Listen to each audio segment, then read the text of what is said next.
Welcome, everyone. Before we begin this evening, we will observe a moment of silence in consideration of recent tragedies occurring locally, nationally, and internationally. Please join me in a moment of silence.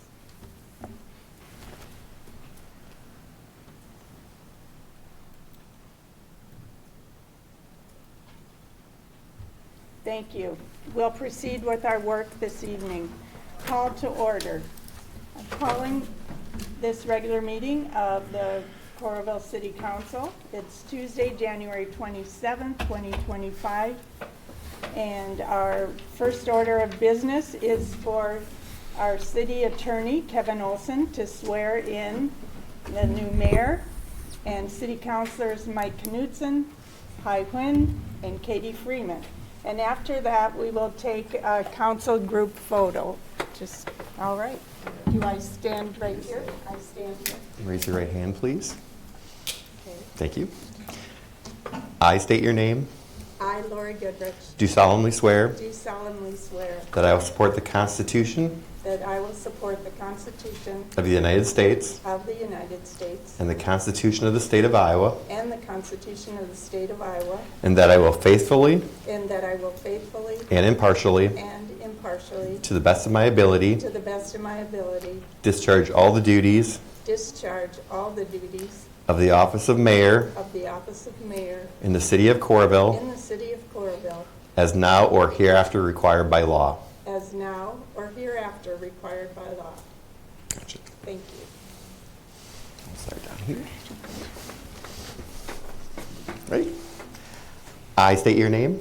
I, Katie Freeman, Do solemnly swear do solemnly swear that I will support the Constitution of the United States that I will support the Constitution of the United States and the Constitution of the State of Iowa, and the Constitution of the State of Iowa, and that I will faithfully and that I will faithfully and impartially, and impartially, to the best of my ability, to the best of my ability, discharge all the duties discharge all the duties of the office of council member of the office of council member in the city of Coralville in the city of Coralville, as now or hereafter required by law. as now or hereafter required by law.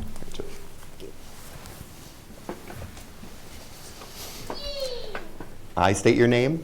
I, Huynh, Do solemnly swear do solemnly swear that I will support the Constitution of the United States that I will support the Constitution of the United States and the Constitution of the State of Iowa, and the Constitution of the State of Iowa, and that I will faithfully and that I will faithfully and impartially, to to the best of my ability, the best of my ability, discharge all the duties discharge all the duties of the office of council member of the office of council member in the city of Coralville in the city of Coralville, as now or hereafter required by law.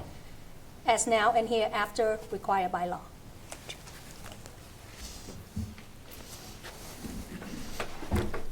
I state your name. I, Mike Knudson, Do solemnly swear do solemnly swear that I will support the Constitution of the United States that I will support the Constitution of the United States and the Constitution of the State of Iowa, and the Constitution of the State of Iowa, and that I will faithfully and that I will faithfully and impartially, and impartially, to the best of my ability, to the best of my ability, discharge all the duties discharge all the duties of the office of council member of the office of council member in the city of Coralville in the city of Coralville, as now or hereafter required by law. as now or hereafter required by law.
call, please, if it's necessary.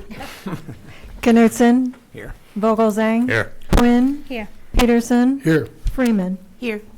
All counselors are present, along with City Attorney, or City Administrator Hayworth, Deputy Administrator Hobble, City Attorney Olson, City Clerk Johnson, as well as staff in the audience. Motion to approve the agenda, please. So move. Moved by Huynh, Second. second by Vogelzang. Agenda is approved. Today I will, You take a voice vote on that, please. yes, Thank you. voice vote, please. So, all in favor? All in favor? Aye. Aye. Thank you. Thank you. New mayor, thank you. Now I will do a proclamation, February 1st, 2026, as World Hijab Day. The Miriam Girls Club, I've enjoyed meeting with many of them. They're active volunteers in their school, library, and the food pantry, and all around town. And in recognition of their contributions to our community, I will read this proclamation which has been requested. Whereas the people of the great city of Coralville, who come from a variety of backgrounds, are united in certain foundational beliefs, such as affirming the inherent dignity of all persons, the right of every person to be treated with respect, the right of all persons to practice their religion freely, and whereas the hijab, a traditional veil which covers a woman's hair, neck, and chest, has been very important to the history of Islam. It is meant to promote dignity and respect for women while maintaining modest and respect for religious faith. And whereas World Hijab Day was started by Nazma Khan, a resident of New Jersey, as a day set aside for women of different cultures who did not normally wear the hijab to experience wearing one for the day. Its purpose is to encourage religious tolerance, cultural understanding, and international solidarity. Whereas it makes sense for the city of Coralville to recognize important events which remind us of the rich and diverse heritage of our great city and nation, which, while encouraging great religious tolerance and understanding in our community. Now, therefore, I, Laurie Goodrich, Mayor of the City of Coralville, designate February 1st, 2026 as World Hijab Day and encourage anyone interested to learn more about this beautiful cultural article of clothing and wear a hijab for the day.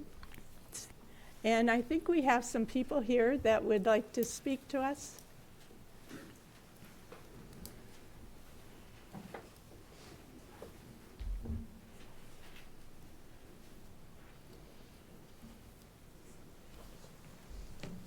Okay. Good evening, Council, and thank you for your time. My name is Aya. I'm a junior at West High and also a resident of Coralville. I, as well as all of the Muslims of this community, are thrilled for this proclamation recognizing World Hijab Day. The hijab is not simply a piece of fabric that we wear on our heads. It's our dedication to our faith and our personal identity. It's also how we carry ourselves, and in turn, how we are perceived by others. As Muslim women, we're often faced with stares in public. It could be because of anything, aversion, animosity, or just simple curiosity. This proclamation is a huge step to dismantling stereotypes and educating others on who Muslim women really are: strong, capable, and determined women, hopefully transforming those stares into understanding or maybe even admiration. Just as the hijab is a symbol of a woman's devotion to her faith, this proclamation is a symbol of your devotion to serving our community and helping it flourish. So on behalf of the Muslims of Coralville, thank you.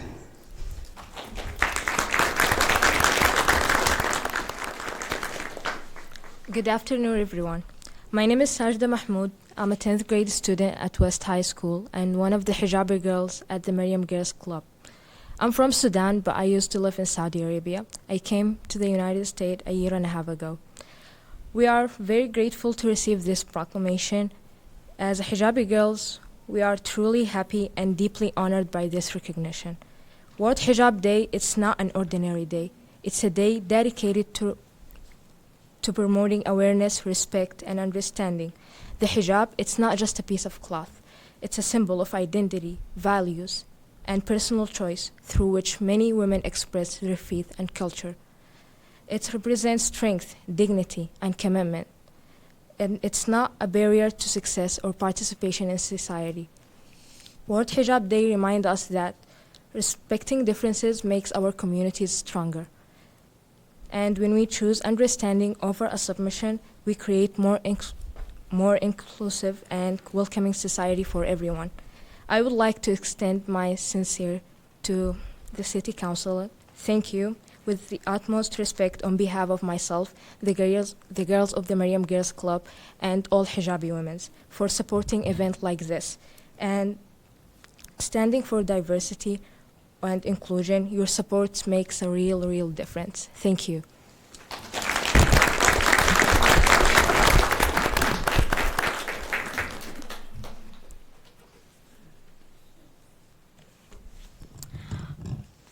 Good evening. My name is Tawarik and I'm a sophomore at West High School. Wearing the hijab is important to me because it represents who I am and what I believe in.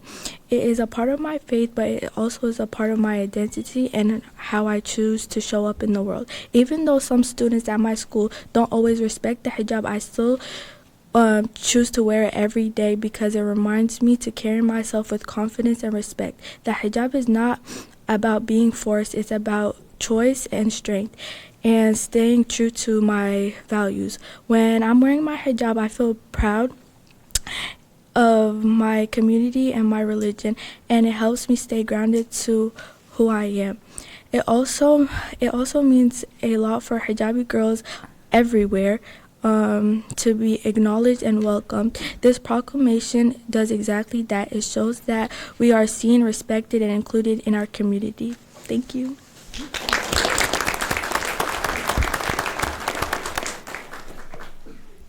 Hello, my name is Zaina Mohammed and I'm a senior at Liberty High School.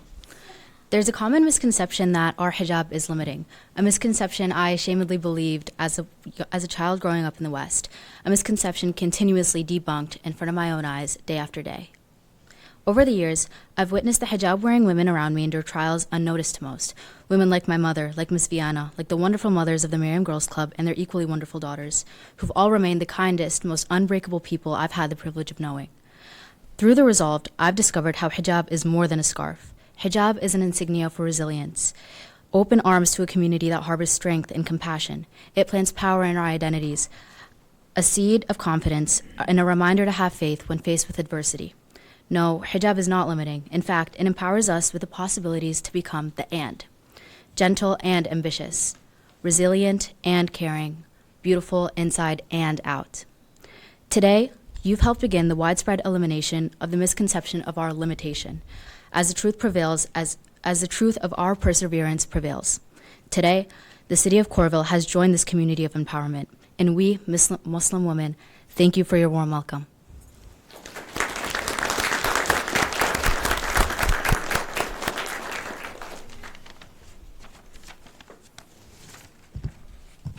Good evening, everyone. Oops. Thank you. Thank you. Good evening, everyone. Well, first of all, congratulations to Mayor Goodrich and all the sworn, city council members. And we're glad to be here at this occasion. So really congratulations to everyone. My name is Viana Qaddura. I'm the founder director of Maryam Girls Club, which is an advocacy club that's supporting our Muslim youth, especially girls in Johnson County. And also it does serve the Muslim community all around in different ways. We are deeply grateful for Mayor Goodrich and the Coralville City Council for proclaiming February 1st, 2026 as World Hijab Day in a time marked by pain, by uncertainty, and rising Islamophobia. Being here tonight gives us something powerful. It gives us hope. Our youth have already spoken about what it means to wear the hijab, about identity, dignity, and choice. But I want to speak to what this moment says about Coralville. Communities flourish when they are supported by local leaderships. Since the beginning of Maryam Girls Club, Coralville has opened its doors to us, not despite who we are, but because of our shared humanity. You have welcomed us for our dignity, our talents, and for seeing us beyond the veil that we wear. From the Coralville Food Pantry, to the public library, to Parks and Recs, to Coralville United Methodist Church, to the police and fire departments, to the city council, you all have modeled to us your values through actions, not words. That matters to us and matters to everyone. Proclamations alone will not erase decades of discriminations and hatred, but they will do something essential. They begin to change the narrative, slowly, constantly, and powerfully, until Muslim women, especially hijabi women, are seen and heard with the same respect as anyone else. Local recognitions matter. It creates lasting changes without dismissing anyone's values. World Hijab Day is not only empowering for Muslim women and girls, it affirms Muslim boys who face ridicule because their mothers wear the hijab. It supports working hijabi women who have endured biases and hostility in their professional spaces. And it stands in solidarity with Muslim men who are also often misrepresented or falsely accused. Hijab is not oppression, it is liberation. It is dignity, strength, faith, and choice. Support does go more beyond just only words and proclamations. So we do invite you all to join us in 2 different events happening in Johnson County this coming weekend. The first one is Celebrating Choice, which is a World Hijab Day event at the Iowa City Public Library on Saturday, January 31st, between 2 and 4 p.m., room D. And the other one on Sunday, with the partnership with the Coralville Public Library with Samira Abdullah, right there, which is having this Sunday too, from 1 to 3 at the Coralville Public Cafe, at the Coralville, yes, at the entrance of the Coralville Public Library. These gatherings are not only just gatherings, they are opportunities to learn, to listen, and to stand together. On behalf of our youth, our Muslim community, and hijabi women and women everywhere, we do thank you. We thank the leadership and for making Coralville a city that is truly welcoming, inviting, and safe. Thank you so much. Appreciate it.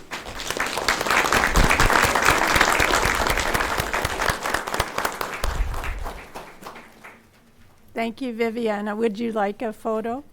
Yes.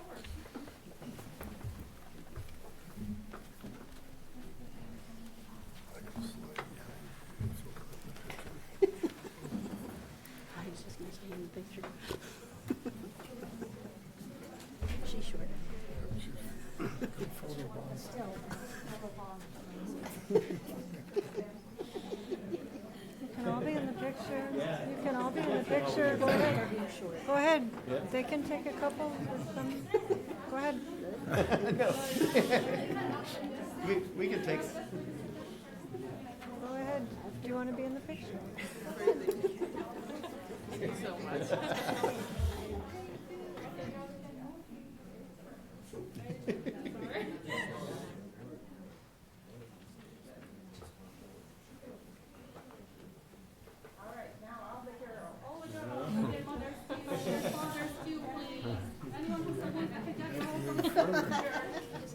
Yeah, we can just hide behind there.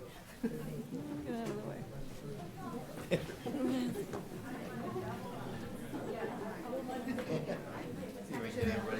No, I think you're fine. You're fine. We'll just step back here. Yes, there is.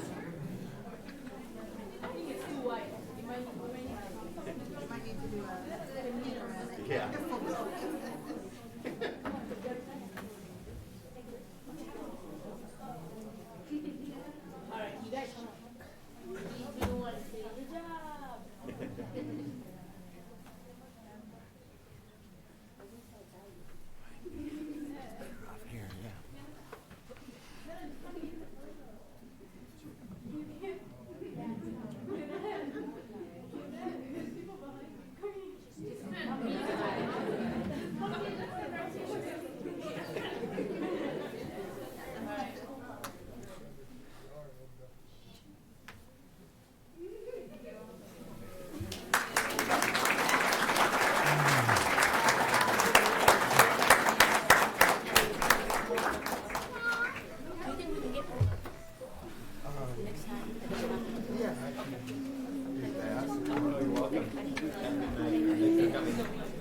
How many more would you like? Good night.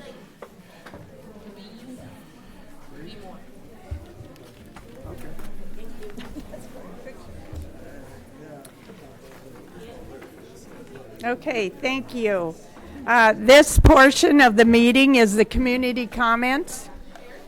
It's an opportunity for members of the public to speak directly to the council and about items pertinent to the city of Coralville and does not have a scheduled hearing. Open meeting laws do not allow council to engage in discussion or debate at this time, but we do appreciate hearing your thoughts and concerns. So please step up to the podium, sign in, stand close to the microphone, and speak for no more than 5 minutes. And I might add that we have designated 15 minutes at this point in the meeting, and then additional comments can continue after the consent calendar if needed. So would someone like to speak with us this evening? Yeah?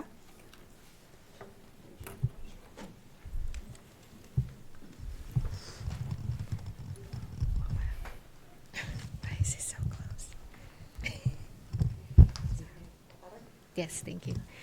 Good evening, City Council members and neighbors. My name is Omega Danso, and I'm one of the founders and current Vice President of Coralville Asian Festival.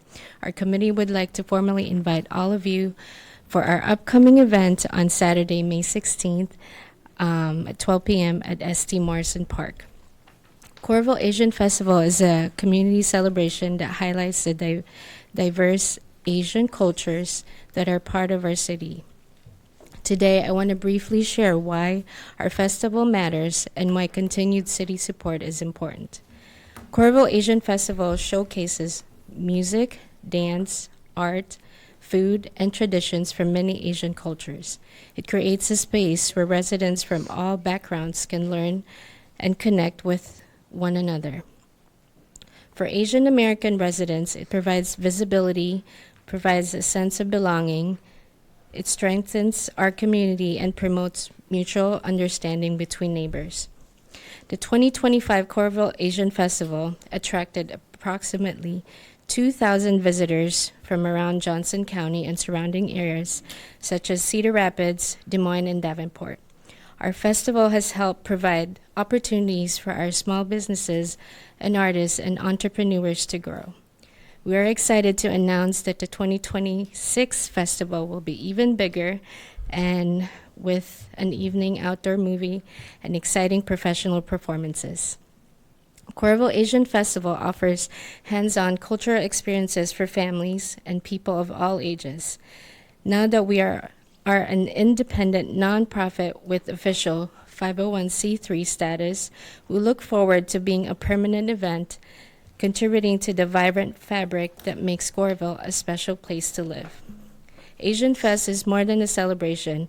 It is an investment in our community, culture, and economic vitality.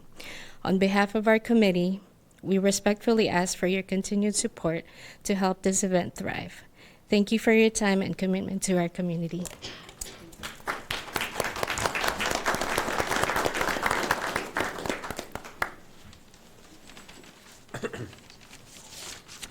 Good evening.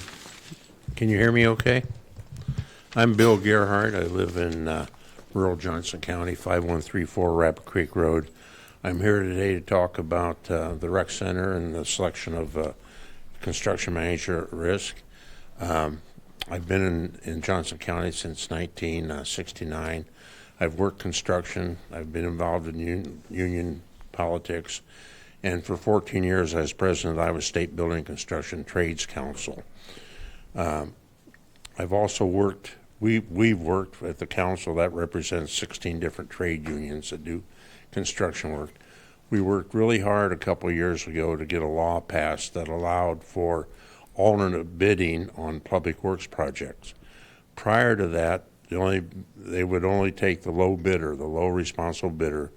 So there's sort of a tyranny of the low bidder in that it seemed to be the people that got awarded the work were the contractors that paid the least wages and sometimes didn't pay the right wages at all. They did wage theft where they called their employees independent contractors. They didn't have workers' comp. They didn't have unemployment insurance for them. That gave them an unfair advantage. And they did the same with safety. Safety costs money. So in order to be the low bidder, you had to cut corners somewhere. Safety is one and quality was the other. But master builders and the trades worked to get construction manager at risk bidding allowed in the state on public works projects. And that's what's being used to select a contractor for the rec center and pool project here. But I want to read a paragraph that came out of a recommendation from master builders and their consultant, Larry Carmichael, to the city here.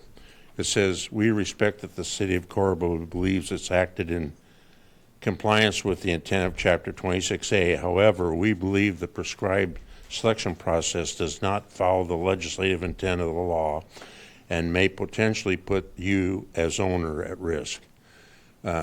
We need to honor the process of the construction manager at risk. The bidder that is low on the number, but also high on the interview process, should be the person that's awarded the project. Anything other than that really doesn't honor the process. And what happens in the future then is, once contractors realize that there's a process in place and you don't follow it, you don't get bidders on projects anymore. They figure you've got someone in mind that wants the work. So let's just honor the project. You're not going to be faulted for doing the right thing. And one thing I noticed too, I love the diversity of people here at this meeting, and it reminds me of that poem by Maya Angelou called Human Family. And the refrain that goes through it all goes something like this: "We are more alike, my friend, than we are unalike." So thank you.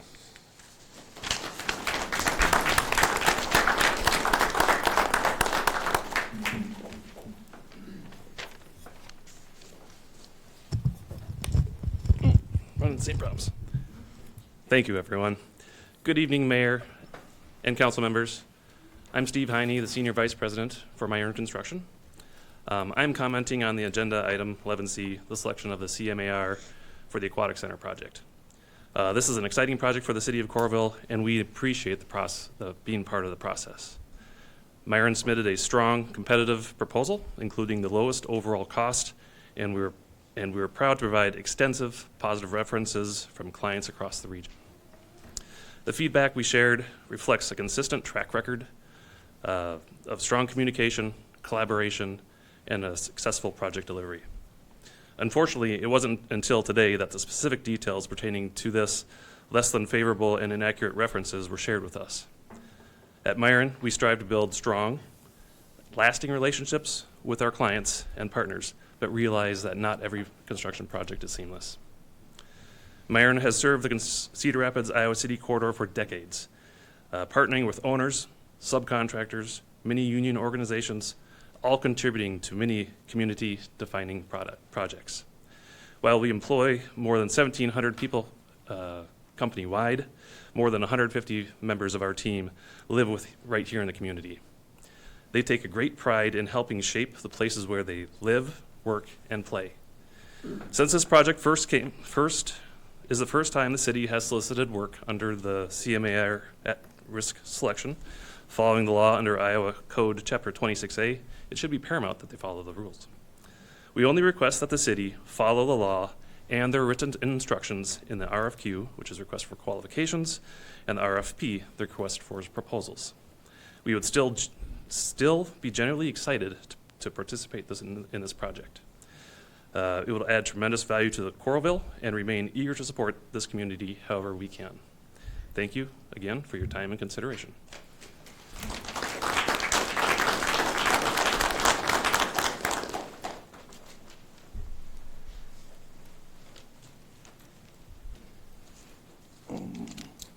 Do I just sign anywhere here or what? Okay.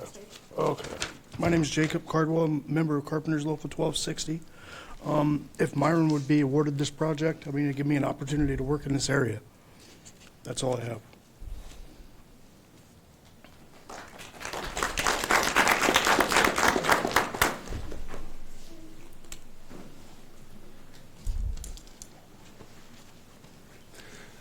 Hi, my name's Ken Carlson. I'm also a member of Carpenters Local 1260.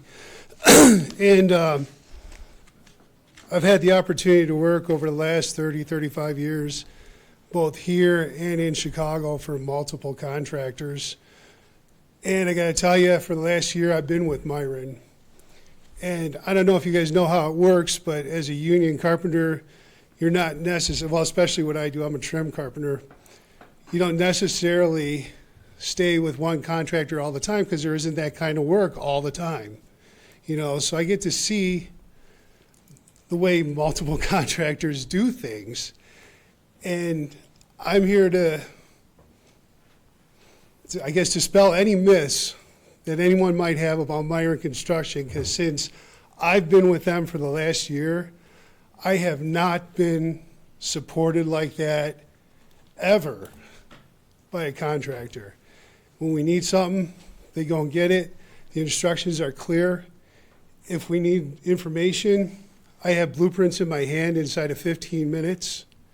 And I can tell you that if you go with Myron, the tolerances for error are going to be extremely small. The limits I work within, sometimes it's like, wow, really, they want to have it that tight? And they do. And we deliver it. We deliver it because we're trained and because we care about what we do and we take pride in what we do. And I just want you guys to have no fear at all going with Myron, because you will get the best building that you can get, guaranteed. Not just by them, but by all of us. Thank you.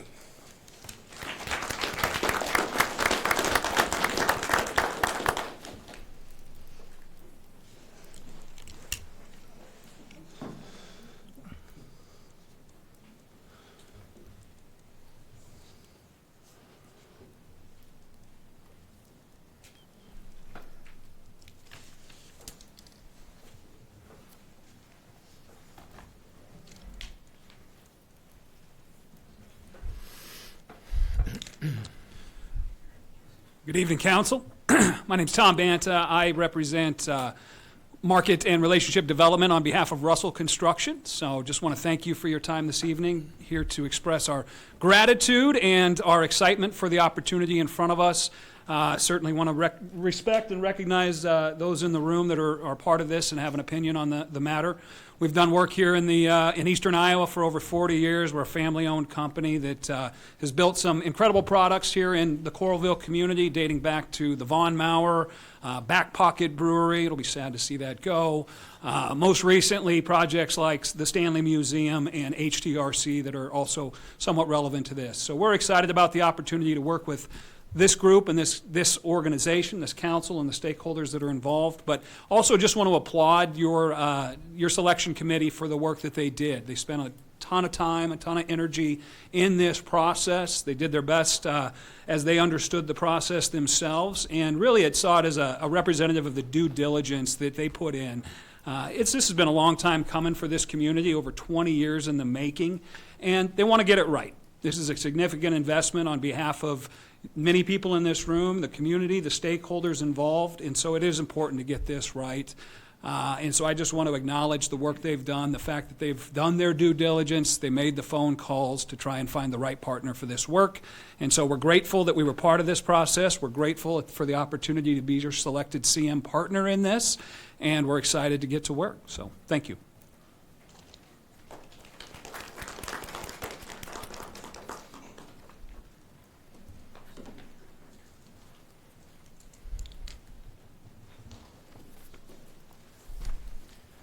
Evening. Thank you for your time.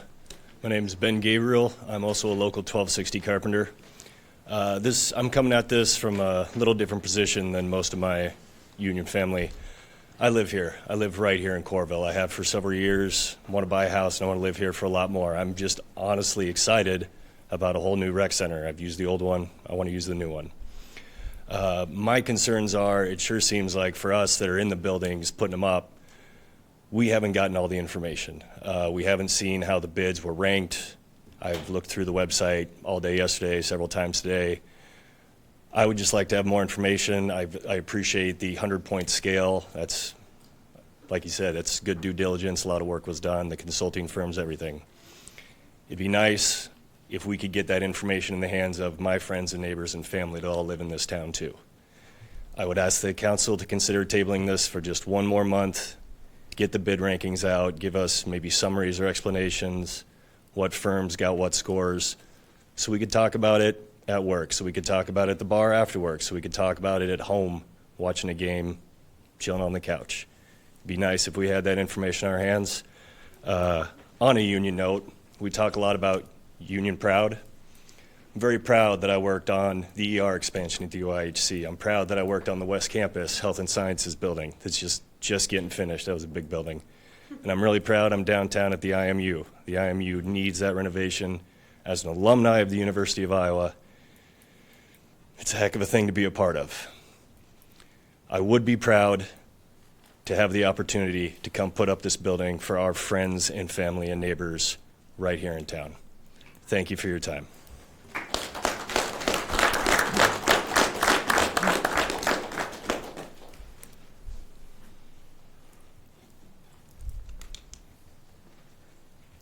I'm going to go ahead and go since I'm actually signed up. My name is Kent Christen. I'm a resident of Coralville. I've lived here since 2019. I am the intelligence analyst for the Cedar Rapids Police Department. I've spoken in front of you before. I was asked to come back and speak again. I'm here to talk about the flock cameras, so I'm not here to talk about any construction projects. What I'd like you to do, in order to cut through some of the mis and disinformation that was brought up at previous meetings, what I'd like you to do is walk with me on a little story. I'm going to tell you a story. I would like you to go on this journey with me. I want you to imagine that you have an elderly parent who is in an assisted living facility who's suffering from extreme dementia. Then I want you to imagine that one day you get a phone call that this person has wandered off with their car keys. They have they have their cell phone with them, but they don't have a wallet. They have no form of identification. You have really no good way of reaching them. Their cell phone battery has died, okay? We get a call at the police department that this has happened because this person is a resident of the city of Cedar Rapids. We get on the flock system, find out that this person in the last 4 hours has driven to Cicero, Illinois. It's a suburb of Chicago, okay? We find that out because his license plate was photographed by one of the cameras. Over the course of the next 3 hours, in consultation with the family, we were able to get that person stopped by the police and taken to the police department so he could be reunited with his family. This is one story of several that we've had over the last year or so that we've had these cameras. There are a lot of people who believe that these cameras can track what you're doing, that we're going to know where you're going, we're going to know where you've been. It's simply untrue. I would invite any of the council members who have questions about how the cameras are actually used to contact me. My contact information is available. I sent it to the city administrator. The chief of police has it. At least one of the council members has it. I know that more than one have it. I also want to address something that's very important to me. I am a resident of this community. I pay taxes in this community. I have neighbors in this community. The last time I came here to speak, there were a number of people, the overwhelming majority of people were not residents of this community, and they were given standing at this meeting to speak, including a city council member from Iowa City. If I showed up at one of their meetings, I'm confident I would not be given standing to speak on any topic that affected Iowa City. I would ask that you do the same for your constituents.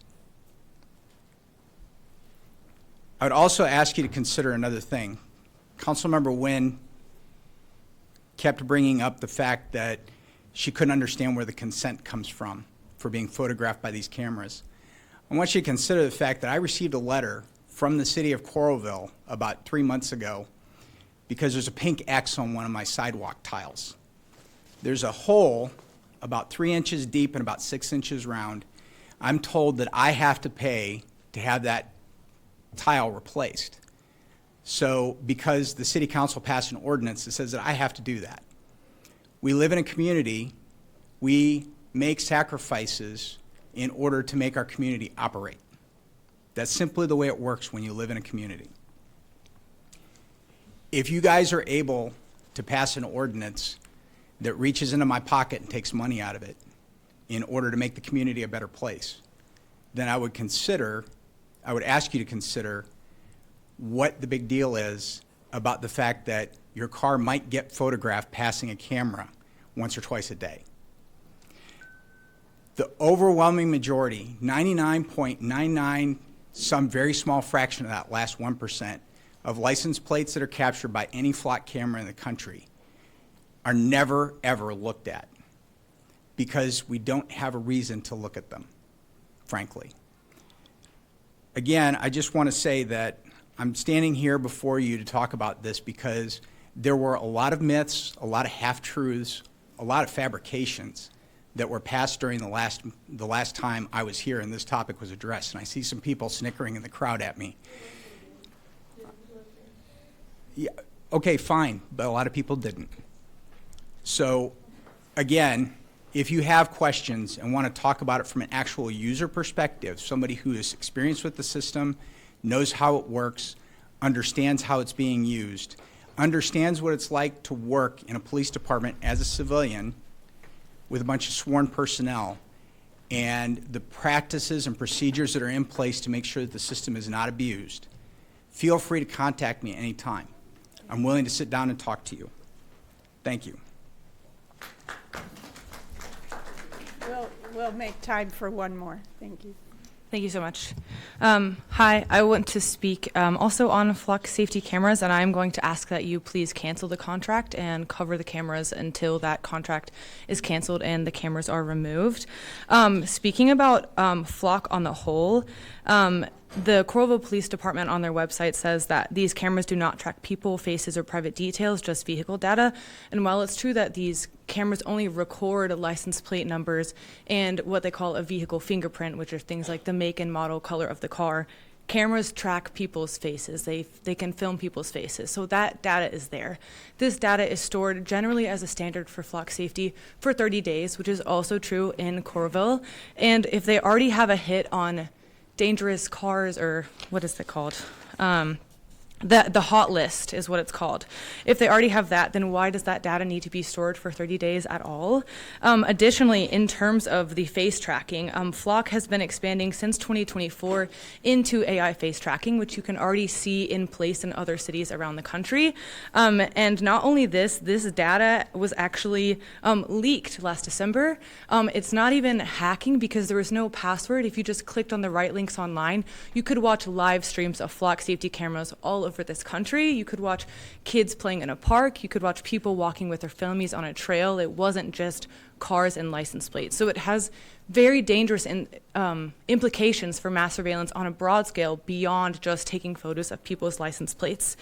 When you are searching the database, which is an AI search, even though you have to specify a reason for searching, these reasons don't have to be crimes. And we have seen already that this information has been used to harm people, such as ICE using it to track down members of our community or to track people across. You have 1 minute. Okay, thank you. To track people across borders for getting the needed reproductive health care and things like this. So it is not just neutral information. The mundane activities of our daily lives are being recorded and used, and I personally do not consent to anybody having that just super mundane information that can be used to harm us.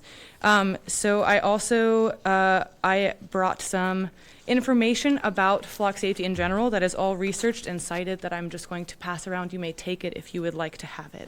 Thank you. We are so fortunate to have Josh Schamberger here with us tonight.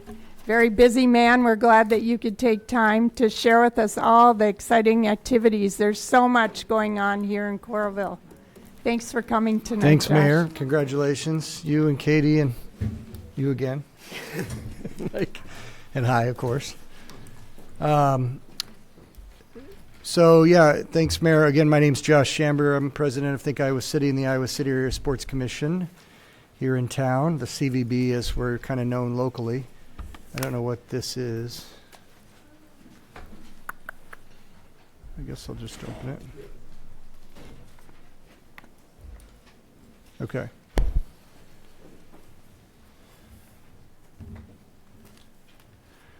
As you know, most of you know, I come here annually and give a report out of the CVB and how the last year went, and I still intend to do that. I think we already are on the schedule for March or early April to come back and give a report of 2025. But one of the things we recently did at a presentation, I believe it was Coralville's holiday party, was just give an update on what's to come, what's coming in these next 6 months, because it truly is a pretty remarkable time in the community with so many different conferences, meetings, and sporting events that have all kind of piled up on top of each other in the coming year. So Kelly and Ellen and the others asked me if I'd just give a short update for you all, and so I'm happy to do that as to what we can expect here in Coralville in the next few months. So I'll just walk through a couple slides, and then I'm happy to answer any questions you have for things that will be happening in Coralville or directly impacting Coralville. Hopefully you can see that. I need to put on my glasses here locally, but so I broke this out just into a couple months, and I really only went out 6-7 months. I'll come back when I talk about March. We'll talk about the fall and winter. But these are just some of the higher level events and activities that we've been directly responsible for booking or responsible for helping bring here by providing revenue and support. I kicked it off as of today. I had my team help me put this all together. But today, checking in, the Iowa Association of County Conservation Board employees are having a pretty good convention at the Hyatt, their Winterfest event. About 400 people and 325 room nights. And then some of the really big events kick off next week. As you know, this will be the fifth year overall, but the third year officially sanctioned. We'll host the Iowa Girls High School Athletic Union State Wrestling Tournament. So that has become a major event. Girls wrestling is the fastest growing sport in the United States. And that's evident here in Iowa as well. Just about 5 years ago, there were only 80 girls wrestling in Iowa, and this year there's over 4,000. So it's growing by leaps and bounds, and that obviously has a parlay effect onto women's wrestling as they get into college and the international level. So we'll welcome about 13,500 people here next weekend. They'll have about 440 known booked hotel rooms with the teams that will be coming. And then we overnight, we flip everything from pink to blue. And we host the Boys State Dual Wrestling Championships. So that will be here on February 7th. All the boys programs come in for the state duels, and then we'll go into a brand new event we're kicking off that will already expand next year into a 2-day event called the For Her Duels. We're bringing in 8 college wrestling programs around the country to come here and wrestle in the arena. University of Iowa women's wrestling team will be there kind of playing host to that. Then we'll go over to the pool in Iowa City, although not technically in Coralville. There's a lot of hotel rooms blocked in Coralville from this event. And then we have a pretty good junior hockey tournament, which will bring about 600 people to town. The Summit League will host their swimming and diving championships. They have hotel blocks regularly, quite a few places in Coralville. This will be at the Wellness Center downtown Iowa City. And this is the, like a Big Ten, the Summit League. So I think the University of Denver or Denver University, I forget which way that university goes, they come in and usually dominate that event, but they stay about 7-8 days. Big convention, limestone producers, and then we have a really, really big event towards the end of February called the National Middle School Basketball Association. And we will see about 240 to 250 middle school basketball teams that will be in town for those 2-3 days. They're using every single basketball court in Coralville. They're using all the basketball courts in Clear Creek, Amana school districts, and there will be a lot of folks. About 5,000 people we expect to show up for that. So just in those 2 months, just short of 33,000 people. March and April doesn't get any slower. As you can see, we have a wrestler and we have a Drake basketball photo here. Coralville will play host to the inaugural first ever NCAA Women's Wrestling Championships, which marks the 91st championships in the NCAA history. That will take place right here in Coralville at Extreme Arena. And then exactly 1 week later, we will host the the Missouri Valley Conference MVC Women's Basketball Championships. So Drake, you and I, and all the women's basketball programs from that conference will be here to compete at Extreme Arena. Special Olympics, which we love hosting every single year. Universal Ballet Competition, which is a national group, will be in town. And then we'll close out March with the Iowa High School Athletic Directors Association Conference at the Hyatt. They absolutely love that facility. They love the Iowa River Landing, and they come back every single year. It'll be about just short of 600 room nights. And just a month later, we'll have the Iowa Illinois Safety Council, which we really enjoy hosting that conference when we are afforded the opportunity. May and June really kick off a crazy busy summer. As you can see, that's probably the first time many of you have seen. That is the official logo that was just finalized about a week and a half ago by UWW, which is the governing body for the sport of wrestling, United World Wrestling. They're based in Vevey, Switzerland, and we're one of 2 locations in the United States that were awarded a bid to host a senior level international event. So we will welcome wrestlers from 31 countries in South and Latin America and North America who will be in town for about a week wrestling in Coralville, and we're super, super excited about that. We've run into our fair share of challenges with things that are happening right now in the world. We spent a lot of time on the phone yesterday with Venezuela and helping them, and have received assurances that we will be able to welcome Venezuela with open arms, as well as Cuba and many other countries. I think that's one of the more special opportunities we're afforded here, is no matter how challenging and you may argue wrong, as I would, with the way the world is going right now, we have the opportunity from the moment they land here in Eastern Iowa, they walk into our community, to go back home wherever they're at in the world and think of our community as a pretty special place. And that's we really thrive on that in our staff and our team, and we're going to roll out the red carpet for all of these nations when they roll into town in Coralville in early May. We'll also host the ABI conference, which is a really big event, the Iowa Association of Business and Industry, about 700 room nights, 550 people. So a lot of activities in May and June, and then we go into July and August. As you may have heard, we've helped book with the university. We booked the Savannah Bananas. They will be coming to town. Our community was second to only Boise State in the United States for number of ticket requests. 110,000 people requested 4 tickets each to the Savannah Bananas, so it will sell out every hotel room in this town, every hotel room in Cedar Rapids, and it will be a very big deal. And I was on the phone with them. They were just in town last week, and I told them how important it is that the Savannah Bananas team march in the Coralville 4th of July parade. So I can guarantee you, and they said, do you know, when we bring the Savannah Bananas to your team, you're probably going to have another 20, 30,000 people coming to your parade. I said, I will work with the city of Coralville on how to figure that out, but the Bananas should be marching in the Coralville 4th of July parade. So one of the conferences that typically happened during that time was the Jehovah's Witness Conference. They look to have their Iowa convention every year in a time of year to where they can get everything for a cheaper cost. And July 4th weekend is a date that they can book the arena. They can book hotel rooms. So we worked with them. They have blocks and contracts at 11 other hotels in town, including the Hyatt Regency, where they took about every hotel room. And we've moved them off to a weekend now in August, which is another slower weekend. So that way all of the hotels in Coralville can benefit from the higher ADR that will come with Savannah Bananas.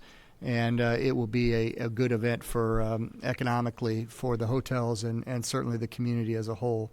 So there's a lot of other events on there. Catholic Daughters of America is a national convention.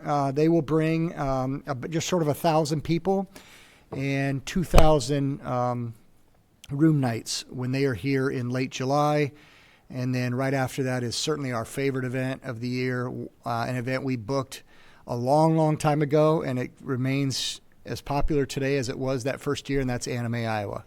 So we're excited to have Anime back at the end of July. So what does that mean for just today through August 31st? just short of 81,000 visitors, just short of 29,000 hotel rooms, and $21.1 million in visitor expenditures will be arriving here to Coralville and the larger community over the next, 7 months. The visitor count does not include Savannah Bananas. I could certainly take a guess as to how many of those people will be coming from outside of Johnson County, but until we get actually the ticket data, I don't want to throw that number in there. But needless to say, there'll be a lot of additional visitors, and all those people that are staying in hotel rooms will be looking for something to do before those games happen at 7:30 or 7 o'clock each night on the 3rd and 4th. So pretty good. The last slide I wanted to just call your attention. We're known a lot in this town as Wrestling Town USA and Wrestletown USA. You hear that a lot, and it's true. I've been fortunate to go around the world and book some of these events. When we booked the Pan Ams, I went to Zagreb, Croatia to sign the contracts with UWW, and I walk around wearing something Iowa, and no matter where you're from in the world, Ukraine, Japan, Georgia, they know Iowa, and they know about Wrestletown USA. But in Iowa, we have become State Tourney Town USA. There's nobody that comes close to what Coralville in particular hosts in state tournaments, Girls Union, Boys Association. These are the 9 that we host in white, and next Friday night we'll find out whether or not we were awarded the bid starting next year to host the inaugural Girls State Wrestling Duels Championships. So we are bidding against some other cities around Iowa, Des Moines, Cedar Rapids, some others, and hopefully we've continued to put our best foot forward, exceed all expectations, and continue this state tourney tradition of this being tourney town. So that's as fast as I could do it. I hope that works, Kelly, with an update. I'm happy to answer any questions. I do appreciate everything you all do. I was telling Rich, Mayor, I see you at everything. Hi. I hope you continue to come to all these events. It's important. All of you, several of you just came when we welcomed Ukraine, the women here for 2 weeks in December, and they loved the llama and the alpaca out here. They continue to talk about that. But the fact that you were there that night when we had that special deal for the food pantry and you presented them with the flowers, those things go a very, very long way, as did the proclamation we gave to recognize the Ukrainian women's wrestling team with the difficulty, really the injustice that their country's seeing right now with the Russian attacks. So I'll leave it at that. Happy to answer any questions. Otherwise, I'll hand it off to my buddy Dave for some exciting P&Z stuff. Can I ask a quick question, Josh? Yeah, Katie. The hotel stays, is that all in Coralville, or is that like within the corridor area? No, this would be not in the corridor. This would Okay. be Coralville, Iowa City Okay. for the community. So we don't track anything that leaves Johnson County. Okay. So Coralville is predominantly where they're staying because that's where the majority of rooms are. Thank you. Yep. Thanks for all you do. Appreciate it. All right. Thanks, Thank everyone. you. Yeah. Thank you.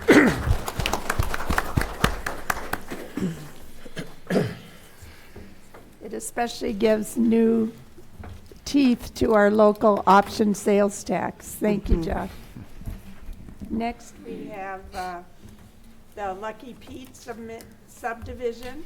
And this is a public hearing, and this is for a multi-phase 15.38 acre commercial use campus west of Lowe's between 2nd Street and Interstate 80. We'll have Dave Johnson with the Community Development Department report and also the Planning and Zoning report. Thank you, Mayor and City Council members. David Johnson, I'm the Community Development Director for Coralville. Start off by just explaining this is a PUD-A site plan, which is a PUD-A master development plan. This is not a development-ready project. This is not a shovel-ready project. This is a master plan which establishes the foundation for what are typically longer, multi-phase projects, and we establish a framework for that development. Through this process, we are figuring out a lot of things: utilities, grading, stormwater, parking, any number of issues to make sure that as this project develops, as long as it's developing according to plan, it can be done so in a responsible and manner consistent with our city codes. So at this particular plan, there are 5 buildings in this development. Building A is 40,000 square feet. That is planned to be a esports arena and event center. Building B is 2,000 square feet. That is a storage building. Buildings C and D are each, and let me try and zoom in a little bit here. So building A is the esports arena and event center. Buildings C and D, those are each 11,375 square foot buildings.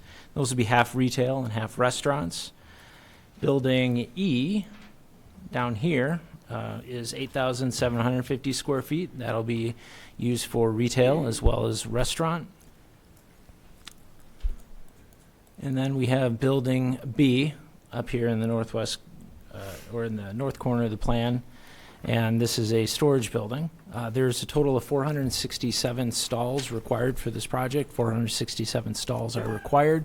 And in speaking with the owner and their development team, they're certainly expecting peak demand to be weekends where they host tournaments and things of that nature. Excuse me. This development will be done in 2 phases. Phase 1 will include the east 2/3 of the development, which is everything east of this red line right here. And that is anticipated to begin spring of 2026. This includes the 3 retail restaurant buildings as well as the retention basin. And phase 2 will include the esports arena as well as the storage building. The developer hopes to start that in the fall of 2026. This property is designated as regional commercial in our community plan for the city of Coralville. The regional commercial areas are intended to accommodate larger shopping centers and developments that serve a more regional function. Areas designated as regional commercial are located primarily in larger consolidated areas along heavily traveled corridors. City staff has reviewed this and finds the proposed commercial use campus is consistent with the land use plan regional commercial land use designation. City staff has reviewed the final plat and finds it conforms with the requirements for preparation and filing, and the proposed site plan and development concept meets the requirements for a master development plan. The concept demonstrates adequate parking, setbacks, landscaping, density, and traffic and pedestrian circulation. The owner will need to work with Lowe's to address required development covenants and reimbursement requirements for the roads and infrastructure associated with the shared drive. The owner will also need to coordinate with the state of Iowa on the location, design, and approval of the secondary access, which is off of Highway 6 in this area here. That is going to be a requirement for fire code for phase 2 to move forward. Grading permits will not be issued prior to Lowe's agreement being satisfied and approval of a construction site runoff permit as per our city code requirements. The Planning and Zoning Commission reviewed this request at their January 7th meeting. By a vote of 6-0, the commission recommended to approve the rezoning from the C2 Arterial Commercial District to the CPUD1 Commercial Planned Unit Development 1 District, the PUDA Master Development Plan, as well as the final plat for Lucky Pete. So it's my understanding the developer is interested in beginning work this spring. That would be limited to grading and public infrastructure work, which is authorized under a master development plan. However, a building permit for structures and finer development in the site will not be issued until a PUDB site plan is submitted, at which point the Planning and Zoning Commission, City Council, as well as the public will have an opportunity to look at that more detailed project and plans. Again, a PUDB site plan is a development-ready project. That's typically, or that is always, where we get, instead of landscaping an area, we're going to get the specific plant material in an area. Instead of saying a 3-story building, for example, we're going to get the specific elevations and building materials. So that's kind of a difference between a PUDA master development plan and a PUDB development ready plan. That's all I have. I'm happy to answer any questions. Thank you, Dave. Let's have the public hearing first on this rezoning. Does anyone wish to discuss with us the rezoning and site plan?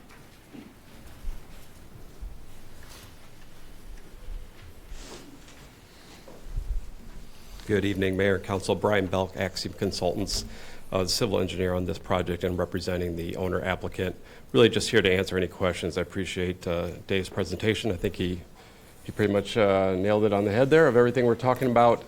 Just maybe a little further detail on it. As noted, PUDB plans would be coming next. My understanding is that building E, which is on that southeast corner bottom right, as you look out on the page, would probably be the first focus point there as part of that phase one. But the initial direction, barring approval, would be just getting grading and public improvements started in terms of the road on phase one and the public utilities. Thank you, Brian. Please stay while we read the ordinance, but are there any written comments? Laurie? No written. No written. Okay, I will close the public hearing and now we'll have the ordinance, please. Ordinance number 2026-1002, an ordinance amending the Coralville zoning code, same being ordinance number 2020-1009, is previously amended, rezoning certain property located within the corporate limits of the city of Coralville, Johnson County, Iowa, and generally known as the Lucky Pete subdivision from C2 RTO Commercial District to CPUD1 Commercial Plan Unit Development 1 District.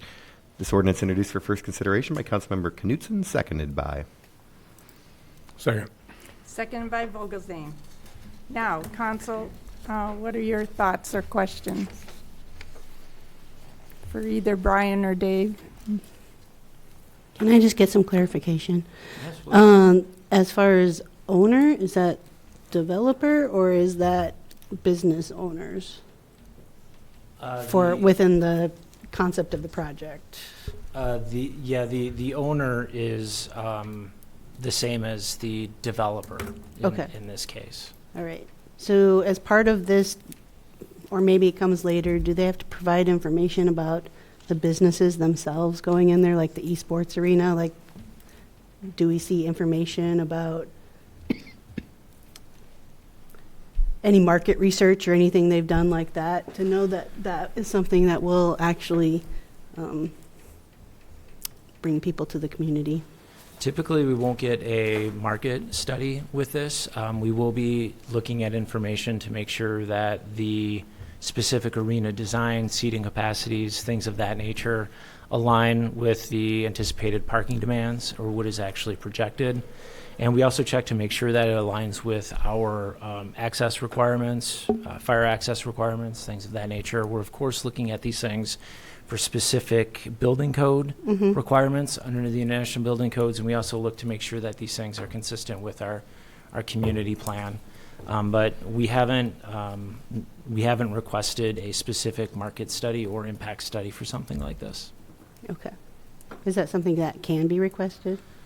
If I'm just if so requested by council, it would be up to council. Sure. Thank you.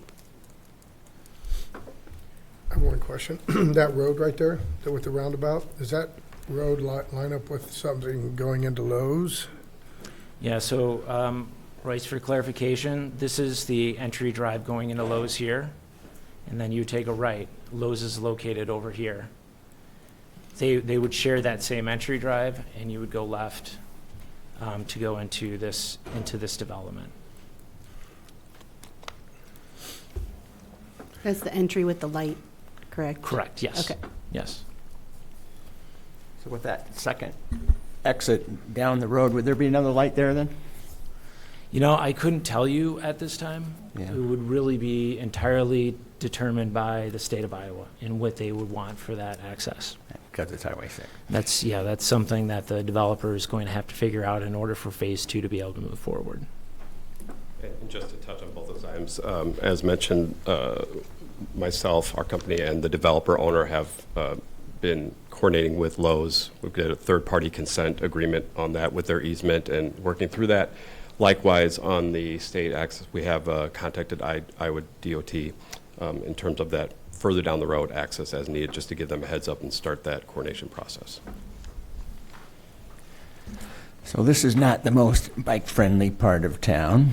Has there been any consideration of how we could get bicycles there safely, into that area? I think because of its location, there hasn't been any discussions about any on-street or off-street bicycle routes to this specific facility. That's kind of what I suspected. Yeah. I mean, there's a trail system right across the road from it, essentially, right? You can connect Coral Ridge Avenue, but then Yeah. it kind of ends. So it's Yeah. a quarter mile down Highway 6 Yeah, if yeah. you're so choose, I guess.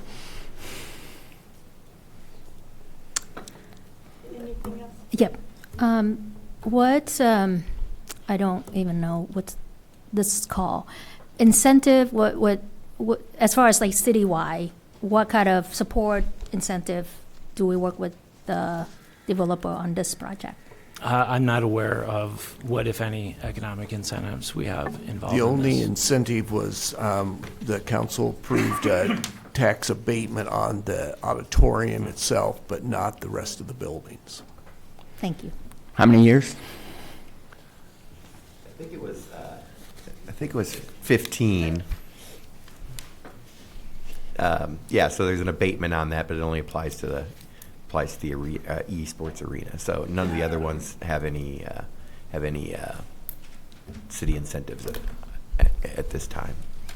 And you said the arena, correct? Yes. The arena. Kevin, you said 15? 15, I believe. I'll double check Okay. to make sure, but I believe it's been a while, so I'll pull that out. Okay, thank you. Okay, thank you for the discussion. Roll call, please. Thank you, Brian. Vogelzang. Aye. Huynh. Aye. Peterson. Aye. Freeman. Aye. Knudson. Aye. All ordinance is approved, all ayes. Next, Forevergreen Heights, Phase 3, Part 2. This resolution accepts the public improvements and releases the subdivision from liens from those public improvements, excluding the sidewalks pursuant to the subdividers agreement. Consider the resolution, please. Resolution accepting public improvements constructed in Forevergreen Heights Phase 3, Part 2, Coralville, Iowa. This resolution introduced for adoption by Councilmember Vogelzang, seconded by. Second. Seconded by Wen. Questions or thoughts on this resolution? Roll call, please. Huynh. Aye. Peterson. Aye. Freeman. Aye. Knudson. Aye. Vogelzang. Aye. Resolution is approved, all ayes. Number 10, Heartland Drive and Commerce Drive Roundabout. This project will just construct a single-lane roundabout at the intersection of Heartland Drive and Commerce Drive, and the public hearing will be set for February 10th, 2026. Consider the resolution, please. Resolution setting a public hearing on the plan, specifications, estimate of cost, and form of contract for the Heartland Drive and Commerce Drive Roundabout. This resolution introduced for adoption by Councilmember Huynh, seconded by. Second. Seconded by Peterson. Any questions or thoughts on this? Yeah, I do have some question. Look like the estimate's price gonna be 1.2 million, and we have $500,000 from an award program. Have we budgeted this already in the 2026 budget? Yeah, that was included in the CIP, and it was included in that Okay. funding. Do we anticipate any chain order that could increase the price that would affect the 2026 budget in a way that we? Yeah, we will, we'll look at that obviously at bid time when the bids are received. And more than likely, any change orders would be in the next fiscal year budget, not the current fiscal So year budget. 2027. Just based on the timing. Yeah. Thank you. How much of this funding comes from the general fund? All but the 500,000. All but the 500. It's not streets? That is out of our capital improvement funding, which was the $1.6 million that we had for this current year.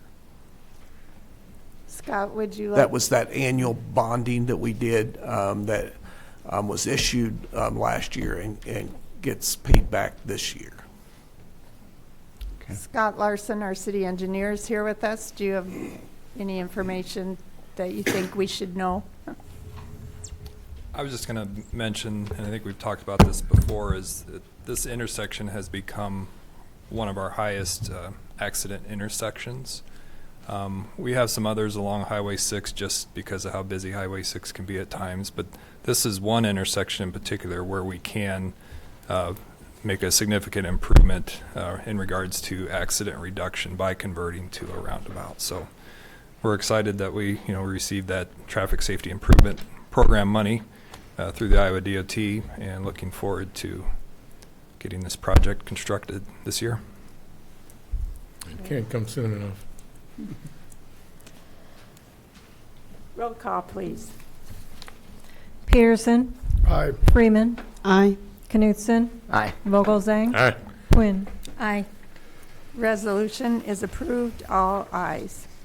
Now we have 3 resolutions moving forward with the Recreation and Aquatic Center project. And the city used the quality-based selection process to choose Newman Munson Architects to provide architectural and design services for the Recreation Aquatic Center project. Please read the resolution. Resolution approving an agreement with Newman Munson Architects for the Coralville Recreation and Aquatic Center. This resolution introduced for adoption by Councilmember Peterson, seconded by. Second. Second by Vogelzang. Questions or thoughts on this resolution? Roll call, please. Freeman. Aye. Knudson. Aye. Vogelzang. Aye. Huynh. Aye. Peterson. Aye. Resolution is approved, all ayes. And B, consider a proposal for geotechnical evaluation with Braun Intertech Corporation for the new Recreation and Aquatic Center project. This geotechnical evaluation will characterize subsurface geological conditions, evaluate their impact on the project, and provide geotechnical recommendations for the design and construction of building foundations, slabs, and pavements. Please read the resolution.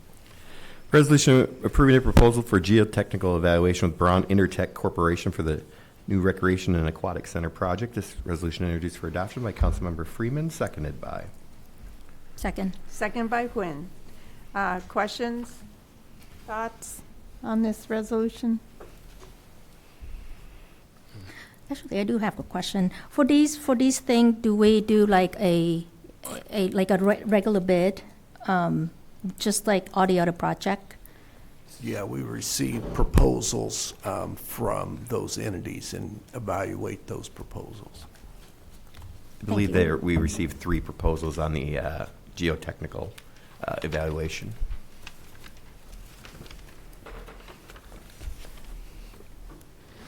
Does that follow like the regular bidding process? No. The engineering and architectural services are not under the bid law. Okay. So, but we normally and same thing with the architect for this project, we went out and got proposals. Same Gotcha. way. Yep. Okay. Okay, roll call, please. Knudson. Aye. Vogelzang. Aye. Huynh. Aye. Peterson. Aye. Freeman. Aye. Resolution is approved, all ayes. Then C, this resolution selects the manager at risk after a committee of staff and stakeholders evaluated submissions and directs the city administrator to negotiate a contract with them to provide construction management at risk services for the Recreation and Aquatic Center project. Please read the resolution. Resolution selecting the construction manager at risk for the Recreation and Aquatic Center project. This resolution introduced for adoption by Councilmember Knudson, seconded by. Second. Seconded by Vogelzang. Questions or thoughts on this resolution? Sherry, do you have something you'd like to? You want me to just do an overview? That would be great. Okay. That would be great. Thank you, Madam Mayor. Thank you. All right. Committee of staff and stakeholders, like you mentioned, were assembled this past fall to evaluate submissions for selecting the construction manager at risk with the guaranteed maximum price. This is a process availed to us from the Iowa code, and the advantage of doing it this way is that we are able to bring on the construction the firm that will construct the building, and walk us through, as we do our schematic design, our design development, and into our construction documents. Each time we get we get an updated price and are able to make sure that we're staying on budget. So it's an advantage to the city to be able to do that. Our committee members were city staff, myself, Kelly Hayworth, Amy Erickson, Kevin Olson, and Dave Johnson. We had representatives from Newman Munson, Dave Zarodnik, and the Iowa City Community School District, Kurt Pratt. First, we published that request for qualifications, went through the process as outlined by the state code 26A.3, and then that selection process recommended 5 of the construction firms to move on to the request for proposals stage. Those proposals were then received on October 23rd, and interviews were held on October 30th. The firms that were interviewed are Conlin Construction, Henkel Construction, Myron Construction, Mortensen, and Russell Construction. The group then scored the interview process and the interview and RFP process. And then taking that, we then opened the proposals. As in your packet, there's a scoring process for the interview and RFP materials. There's a scoring process then for the pricing proposal. We did have changes between the first group and the second group. Mortensen was the number 1 group coming out of interviews and RFP materials. Myron number 2 and Russell number 3. After opening the proposals and applying the formula, then the number 1 coming out of the pre-reference checks was Myron Construction, number 2 was Russell, and Mortensen was number 3. The committee then tasked Amy Erickson and myself to leave that process. They had picked a number 1 and a number 2 and said, we had the number 1 and number 2 and said, you go forward and check those references. So we did that and then reported back on those references. We called both references and projects in their booklets, and we reported back to our group and came up with the committee then came up with a final recommendation. I'd like to, if you would indulge me, just take a moment to respond to a comment that Steve Heinecke made in his public comment. He said that references weren't shared or he didn't see them until today. I met with, at the request of Councilmember Peterson, on Friday, November 21st, 8 a.m. in the morning here at City Hall. I met with Steve and 3 other vice presidents from Myron Construction, along with Councilmember Peterson. And during that process, those references were discussed as part of the reason why we made our recommendation the way we did. They, at that time, I also told them that they could submit additional references, and they did send those to me, did reach out to those references. Based on the points, I'll go back to my explanation. Based on the points and on reference project calls, the committee did recommend the selection of Russell Construction as the company that would build the new recreation center and natatorium. Russell Construction was selected as the firm that put together the best team for the job and provides the best value for the governmental entity based on the published criteria, the ranking evaluation, and on references and past projects. Russell's pricing submission is as follows, based on a $48 million construction project. The construction manager fee, 2%, and that changes, but that's approximately $960,000. That changes on if that $48 million goes down or up. The pre-construction services is a lump sum of $65,000, and the construction phase services is a reimbursable. $1,310,000 is the estimate on that particular area, for a total of $2,335,000, and that is again based on a $48 million project. Upon approval, Kelly Hayworth, our city administrator, and city attorney Kevin Olson would be our representatives to negotiate and execute a contract with Russell Construction.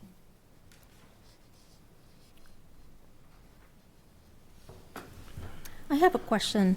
The city as an owner, how many projects have we contracted a contractor for manager at risk?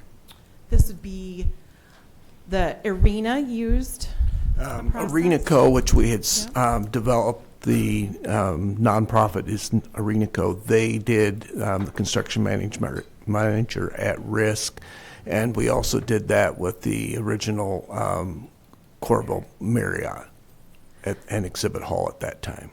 But is the arena code, when the arena code was built, is the city was acting as the owner, or was it like a separate? Arena Co. was the owner of that project. So that was a completely different group. Correct.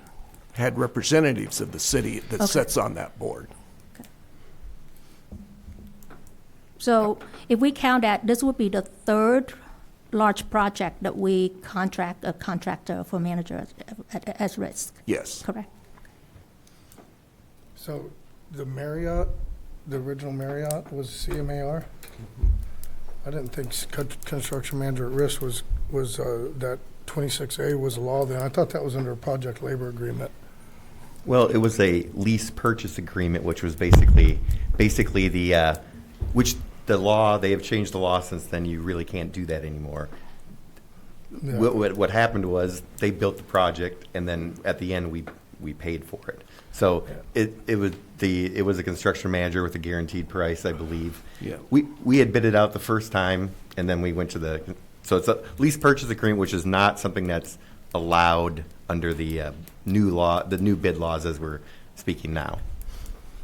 Because the law that allows city to contract a contractor manager at risk was passed in July 1st, 2022, right? And when was the Marriott built? Marriott was built in 2006. So I have a few questions as well. I'm aware the city received concerns about the recommendation from Master Builders of Iowa, consulting as a consultant with assistant of the state legislator, and the authority of law was Larry Carmichael. I myself spoke with MBI. They did say that that is still a concern. They are not the police of that the city can move forward how they would like, but they were not the ones that would file a lawsuit against us. But they still believe that that paragraph that Mr. Gerhardt alluded to was still a concern of them. My understanding is under Iowa State Law 26A requires the city to select the highest ranked CMAR based upon their published criteria. The recommendation to award a firm other than the highest scoring based upon individual phone calls and decision goes against that written law, 26A. It is also concerning that the city council is being told that references are the reason the committee wants to change from the highest scoring company to another company. I understand references were supposed to be scored prior to the RFP and reviewed. The statement of the qualification published by Coralville says references were worth 10 points in a qualification process. It does not look good to put out in writing that scores will be completed prior to opening of cost proposals and then deviate from that written process after the opening. Also in the RFQ, it states that scores assigned during the RFQ of the selection process will not be carried forward into the RFP. So I believe the only true option without opening Coralville to potential litigation is we move forward in negotiating with Myron and give them the chance to address any concerns that we have.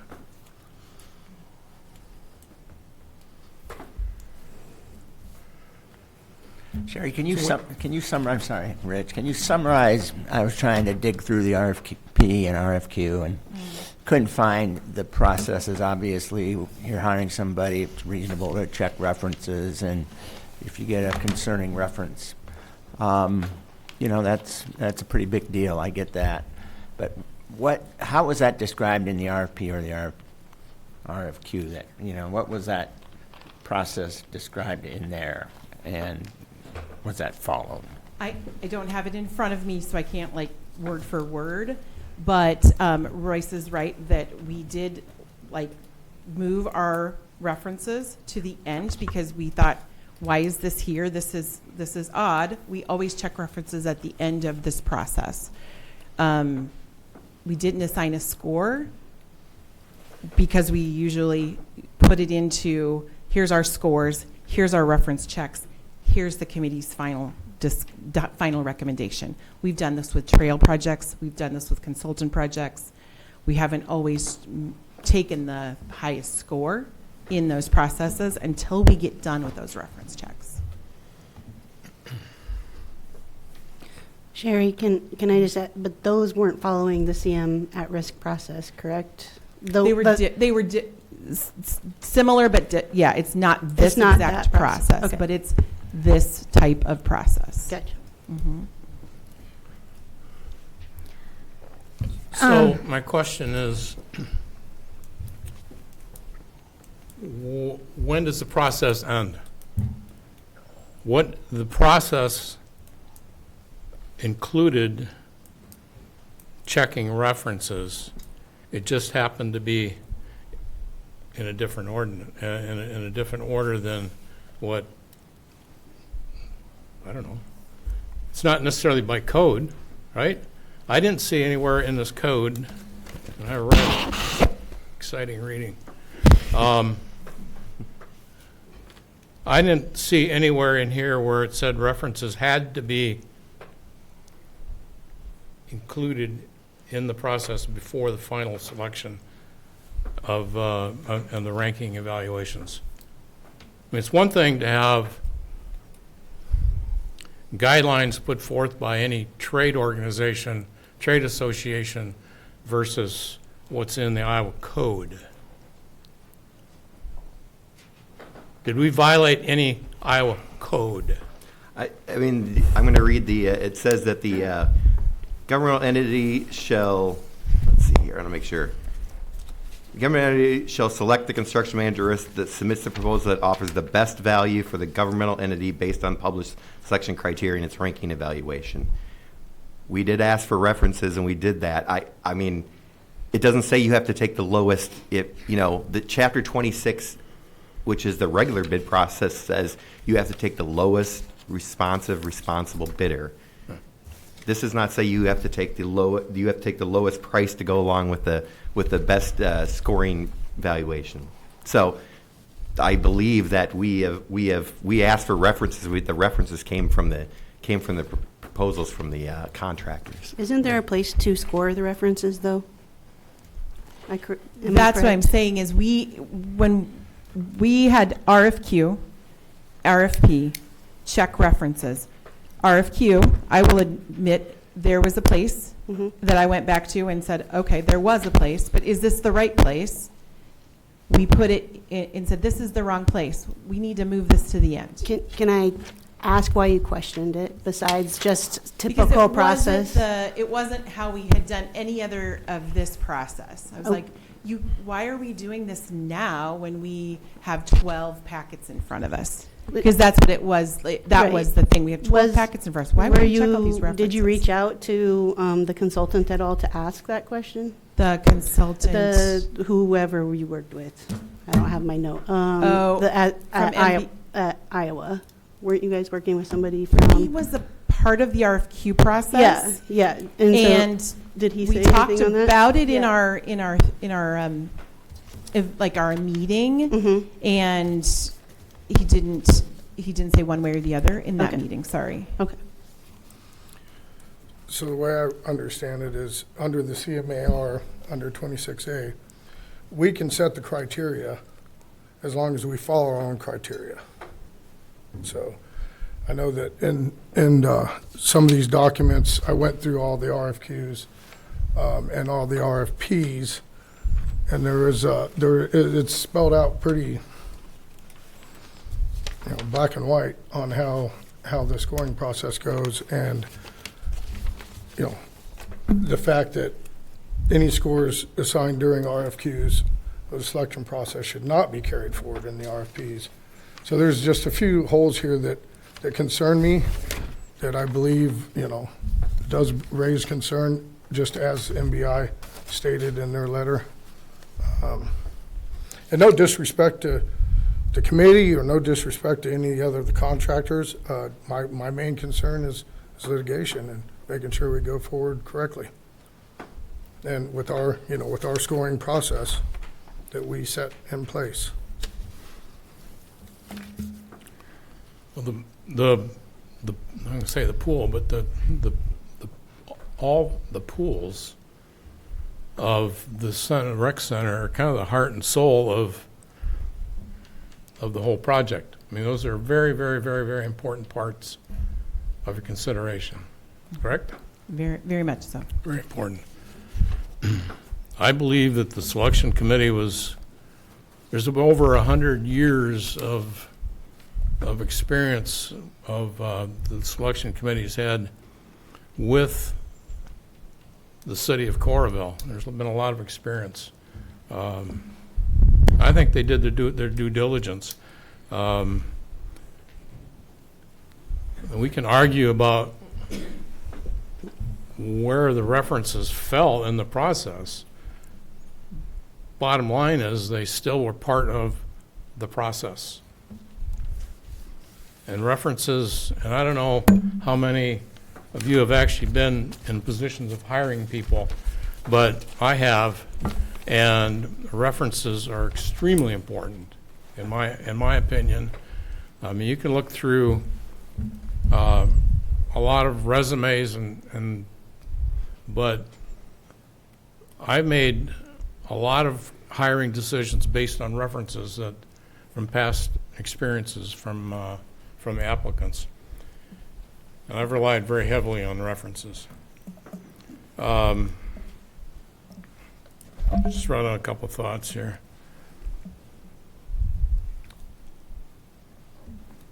And I guess I'm putting my trust in the committee and the committee's decision. They did a lot of due diligence over a lot of months. They put a lot of sweat and a lot of time and energy into the process. And I think they did a good job. So, and I support their decision.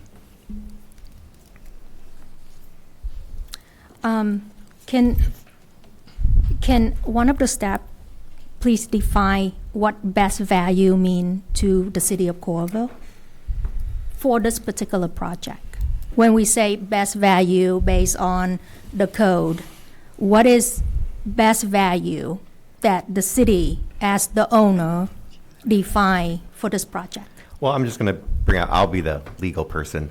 The statute does not define what best value is. So there is no definition in the state code, and the statute is new enough. There's not been any cases to interpret this code as of yet either. So we have freedom to define what best value is to us, correct? I believe so, and maybe Kelly or Sherry can talk to what we were looking for in the proposals, why we chose Russell versus Myron, or why we thought Russell was the best value. Maybe Sherry can. Sure. I mean, as we went through the process, we scored. The RFQ scoring didn't come forward into the RFP and interview part. That was set aside as it says in the statute.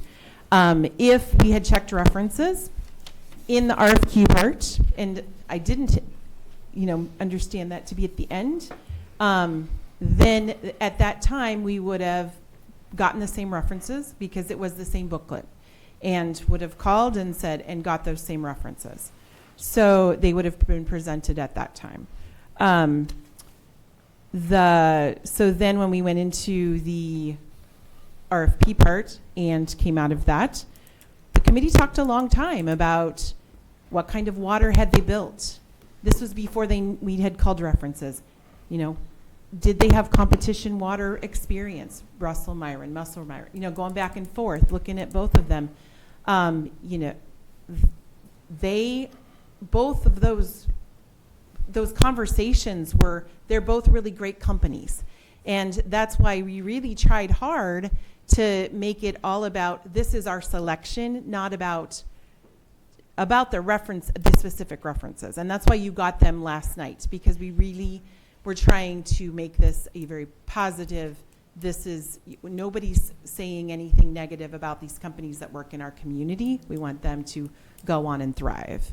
But we were looking at like facilities, water, what were those references saying at the end, because it was neck and neck. I don't know if that helps. Quick question on the references. There's references and then there's projects. Yes.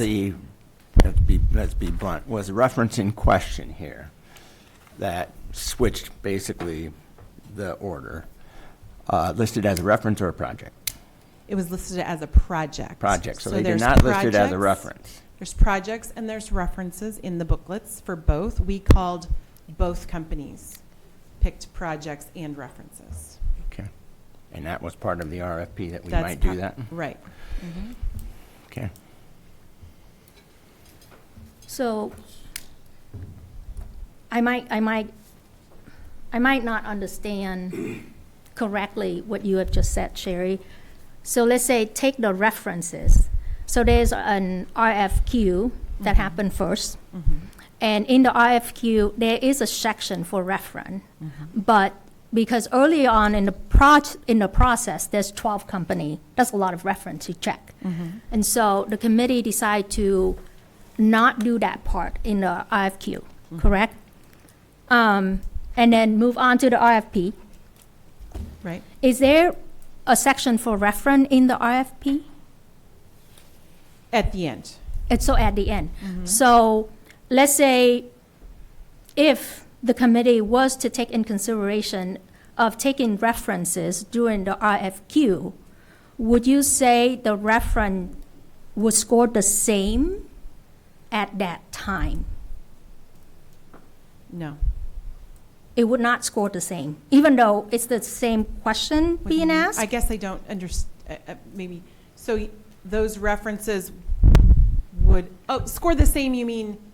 The same that was provided in the package? I think so. Okay. Yeah, no, yes. We would have downgraded one and the other one would have been scored probably different, like higher, right? Just like we are talking about now. It flipped. It would have affected those RFQs. And the scoring for that. The scoring. Okay.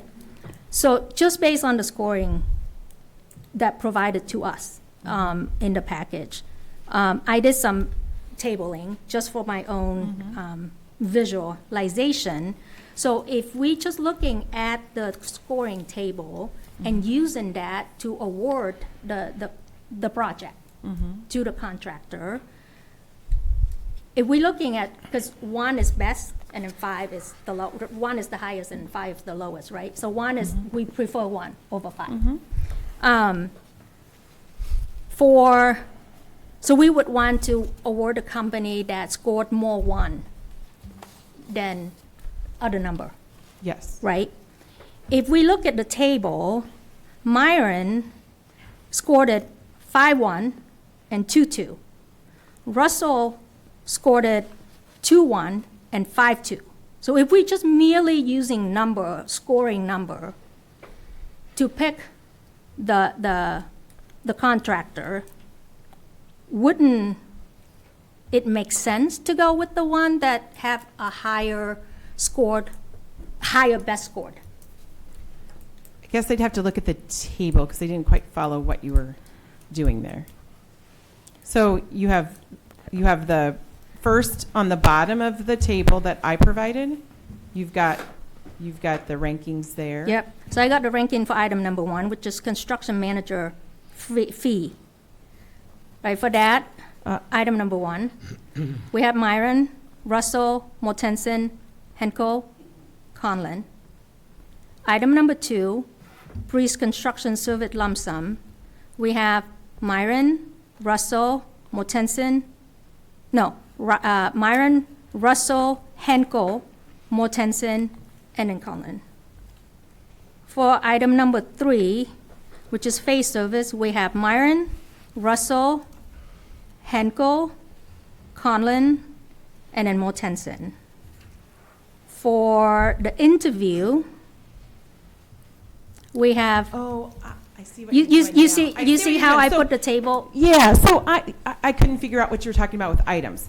So the items 1, 2, and 3 Yeah. come across in a total cost proposal. Yeah.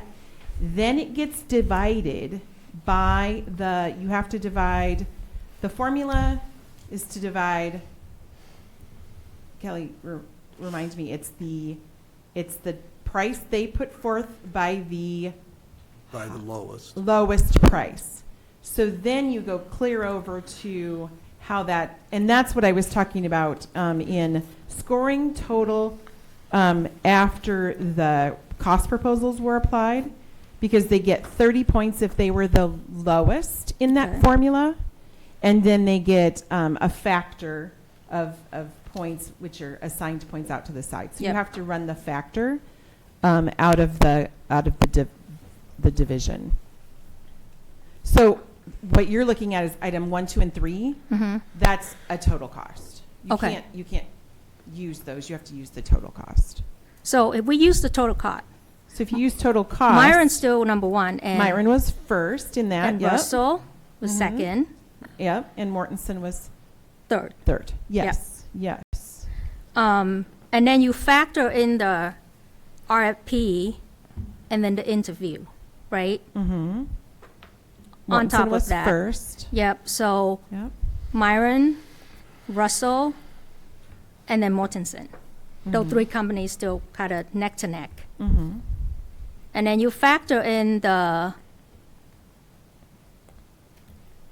cost proposal formula, which is like the next column after the RFP, after the interview. Does that count? The cost proposal column. That's Yeah, the it's number. an assigned point cost. That's how it was assigned. At Scoring the original total one. pre-reference Yep. checks. So that pre-reference. So So it's we're already just using, applied. we're just using the RFP Mm-hmm. and the reference. Mm-hmm. So the RFP. It's pre-reference check. Yes. Cost. There's a pre-reference and there's a post-reference. Mm-hmm. Yep. So And if that's where the points flip. There's no points assigned during the references. At the end, we had 1 and 2. Okay. Should we have applied references, like points? Absolutely. Now looking back at it, we should have applied points, right? Okay. And sent that out with it like that. Okay. That's not how we had ever done any of our other consultant and combinations. Okay. So we just went with, here's the phone calls we made, here's the references. Let's discuss this again. 1 or 2, 1 or 2. Did you include all the references in the packet? You know, I know I did. I kind of pushed for that into the agenda packet because this is an important decision, and I hadn't seen that. It looks like maybe we've just picked the score driving references, or do you have them all in there? All the references, everybody we talked to, Amy and I talked to, are in that packet. For both companies. The ones that are, you can tell what's an email and what's a phone call from how I did them. And we had to do that very fast. It was very quick at the end of the day yesterday, or I would have organized it a little bit better. It was, we put everything in. And then Councilman Peterson asked today for a listing of those again, and I gave him who we called and who didn't respond to anything that we put out there. Quick question about the people you did call for the references. Had any of those groups done a CM at risk process? Yes. Okay. Yes. Russell is based out of Davenport and had more projects that had been CM at risk. Both of the YMCA projects that were called were CM at risk projects, I believe. And I would have to double check in the information about the Augustana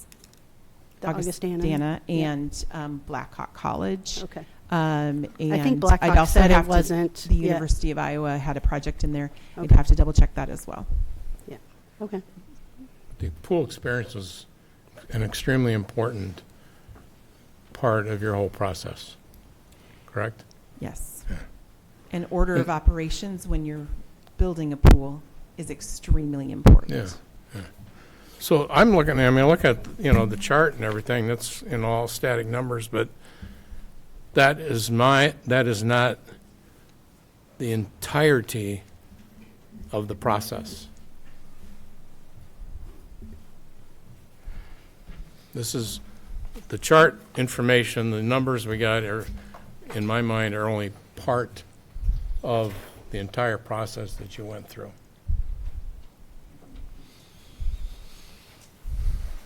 Okay, do we have anything new? Any other questions that you don't feel were answered, Mike? No offense to city staff, there were a couple of members on the committee who were not from our city, and I just want to say I reached out to one of them today. Surprisingly, was not even aware of any controversy going on. But when I discussed, you know, the concerns people were raising about this, they said that Russell was their top choice. You know, so, and they had no concerns about the process. So I just wanted to say that. And I also want to say and kind of emphasize what Sherry was just saying. These are two great companies. I'm not in the industry, have no special expertise, but I know people who are and have it. And when this first came about, I talked to a very good friend of mine and asked her, what do you think about Myron? And they said they loved them. They're a great company, and I don't want this process to reflect poorly on them at all. And I certainly hope it does not, because I want to emphasize it. I think they're a great company. I think for me, what make it tricky is that, you know, we are asking Coralville resident, taxpayer, to invest in this project that we will all benefit from. I would hope, and I know that per state law, we cannot require this or even ask of this, that the company have to use union labor or even local labor. We can't, because that will violate the law. But I would hope that since we live in this community, whatever that happened that benefit all of us, or whatever happened that hurt one of us, hurt all of us. And so, you know, as human to human, if we can find a way to work with a company that consciously think about bringing the job to the people that live here, yeah, like Mike, I'm not in the industry. I've no connection to any of the company that put in bid. I've no idea what project they have done. I do trust our staff, and I do know that they put in a great amount of time to do it. But the transparency is also what troubling me, because has the people outside of this has not raised the alarm, we wouldn't know. You know, we wouldn't know, and our job is to ask questions. When we ask questions, it's not because we don't trust the expertise and the work that staff put in. We ask questions because we are elected here to do that. It's to ask for transparency. It's to make sure that, you know, the investment that go into our community that paid by taxpayer is fully vetted, you know, by all of us, by the power that people put into us. And so that is exactly what we do. And I'm still troubled because there's just, I just wish that, you know, we could have completed this process differently. would it push the project back if we, if we start over again? Absolutely. Would it push the project back if there is a lawsuit that brought toward? Absolutely. There's just a lot in this. I don't know. I'm just having trouble casting my vote tonight. So it's my understanding that, all right, so Master Builders of Iowa is a trade organization, correct? It's an organization, it's a trade organization of contractors. Yes, Master Builders of Iowa is an organization of contractors across the state that come together to form law that govern our state. But they're not the lawmakers. It's a trade organization. That's correct. Are they lobbyists? I understand Yes. that. I get that point. Yep. So our ultimate obligation is to the Code of Iowa, not to a correct. trade organization and this is no disrespect. Trade organizations can work hand in hand with the legislature, and I understand that. I've been involved with that. I understand that. But throw out the term lawsuit. Well, the lawsuit has to be based on code, not trade organization recommendations. So. Okay, I think we're to the point where we should vote. Please. Roll call. Vogelzang, Aye. Huynh, Nay.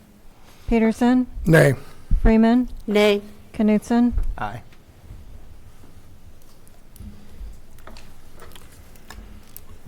Okay, there's 2 in favor and 3 nays, so the resolution is not approved. Moving on to number 12, Iowa River Landing. So Amendment extends the term of the license agreement for 3 years ending December 31st, 2028. Consider the resolution, please. Resolution approving a First Amendment to license agreement with Watts Group Rentals. This resolution introduced for adoption by Councilmember Huynh, seconded by. Second. Seconded by Freeman. Questions or thoughts on this resolution? Roll call, please. Huynh, Aye. Peterson, Aye. Freeman, Aye. Knudson, Aye. Vogelzang. Aye. Resolution is approved, all ayes. B is a resolution approving the construction services agreement to facilitate landlord improvements and demolition services for the relocation of existing Lululemon store. Consider the resolution, please. Resolution approving a construction services agreement with Wagner Construction Services, Inc. for landlord improvements for 115, 117, and 120 East 2nd Avenue. This resolution introduced for adoption by Councilmember Peterson, seconded by. Second. Seconded by Huynh. Questions or thoughts on this resolution? Roll call, please. Peterson, Aye. Freeman, Aye. Knudson, Aye. Vogelzang, Aye. Huynh. Aye. So that resolution is approved, all ayes.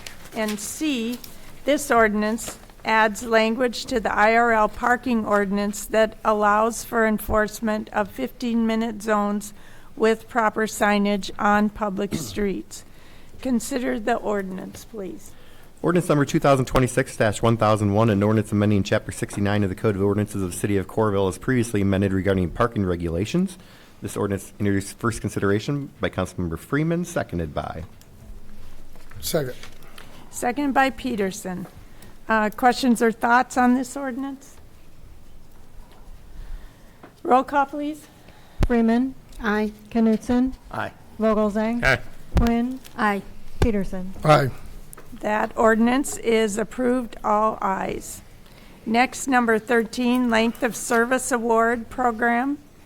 Resolution approving the adoption of the Iowa Length of Service Award Program. This will adopt the state's LOSAP guidelines for volunteer firefighter eligibility, which is required for city to be eligible for state matching funds. Consider the resolution, please. Resolution approving the adoption of the Iowa Length of Service Program. This resolution introduced for adoption by Councilmember Knudson, seconded by. Second. Second by Huynh. Any questions on this resolution? Yeah, we've had this program in place for a long time, and this just adopts the guidelines to match the state, so the state will start matching what we are already contributing. It's more money, right, for the... That's more money for the volunteers, Volunteers, because they'll okay. get money from the state as well. Okay, thank you. Thank you. Roll call, please. Knudson. Aye. Vogelzang. Aye. Huynh. Aye. Peterson. Aye. Freeman. Aye. All ayes, motion is approved. 14, I'd like to consider a motion to approve the consent calendar as presented or amended, A through LL. Madam Mayor, I would like to ask council to consider a motion to approve the consent calendar as presented, A to double L. Second, please. Motion by Huynh, seconded by, Second? Oh, sorry. okay, Freeman. Okay, Freeman, thank you. Roll call, please. Vogelzang. Aye. Huynh. Aye. Peterson. Aye. Freeman. Aye. Knudson. Aye. All right. As I mentioned before, there is time now for citizen comments. Do we have anyone that would like to make a comment to us? Hello, everyone. Back in November, our city council voted on an amended ALPR policy which allowed the Coralville Police Department to continue using the flock safety AI-powered surveillance cameras in our community. Part of that policy, amended and passed with a 3-2 vote by our council, included section 427.7, which states, ALPR data collected by this agency may be shared with other law enforcement agencies within Johnson County, Iowa, that participate in the flock safety network. As of today, that includes Coralville, North Liberty, and the University of Iowa Police Departments. While the list may grow, as other communities like Tiffin are targeted with nearly $100,000 contracts. Our Coralville Transparency Portal shows something rather curious, sharing enabled for the Cedar Rapids Police Department. Last I checked, that was outside of Johnson County. Per our policy, CRPD would be subject to the manual requests portion of 427.7, requiring a separate procedure and additional information. I believe our policy is crystal clear.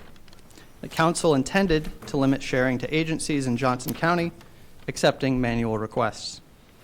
This is an intentional violation of that policy and further erosion of trust between the police department and the public. When fighting this contract, myself and others pointed out several other violations of policy and rights in communities across the United States that had already implemented these cameras. It seems we were correct in assuming that our police would be no different. So far, Police Chief Kyle Nicholson and city staff have failed to reply. I look forward to hearing how the city leadership will address this violation. I won't address the claims of the officer who already fled the scene, other than to say if he thinks he wouldn't be welcome to comment in Iowa City, he clearly doesn't understand that community. He also missed the dozen other meetings where Coralville residents spoke out overwhelmingly against this contract. Thank you.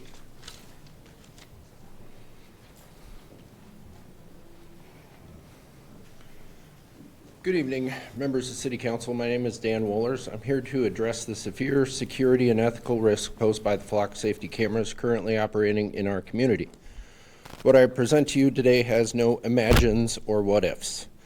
Last month, independent security researchers Ben Jordan and John Gaines demonstrated that flock devices are alarmingly easy to compromise. A person can hack a camera in under 30 seconds simply by pressing physical buttons on the camera to trigger a wireless hotspot. This gains full remote control without any specialized tools. Furthermore, they discovered that these devices run on Android version 8, an operating system that is now obsolete and unpatched. Android 8 was released in 2017 and stopped receiving security updates 5 years ago. Because Google stopped supporting this platform years ago, our cameras are currently vulnerable to nearly 1,000 known security exploits that Flock cannot fix. Perhaps most concerning is the direct contradiction of company assurances regarding data collection. While we have been told these cameras only capture license plates and vehicle signatures, audits have revealed unencrypted images stored on the hardware that go far beyond vehicles. These include crystal clear images of pedestrians and people in private moments, which were never supposed to be a part of the record. This isn't just a technical failure, it is a breach of public trust. And just because the police department cannot view these images does not mean that they do not exist. When you combine obsolete software, physical ease of hacking, and the capture of unauthorized personal data, these devices represent a massive liability for our city.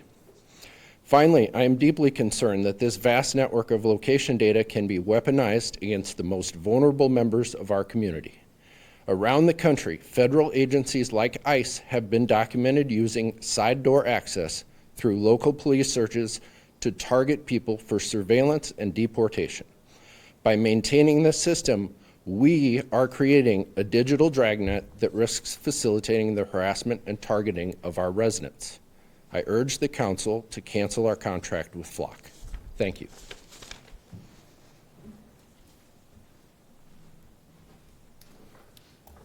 It looks like that ends our, would you like to speak, our citizen comment, please?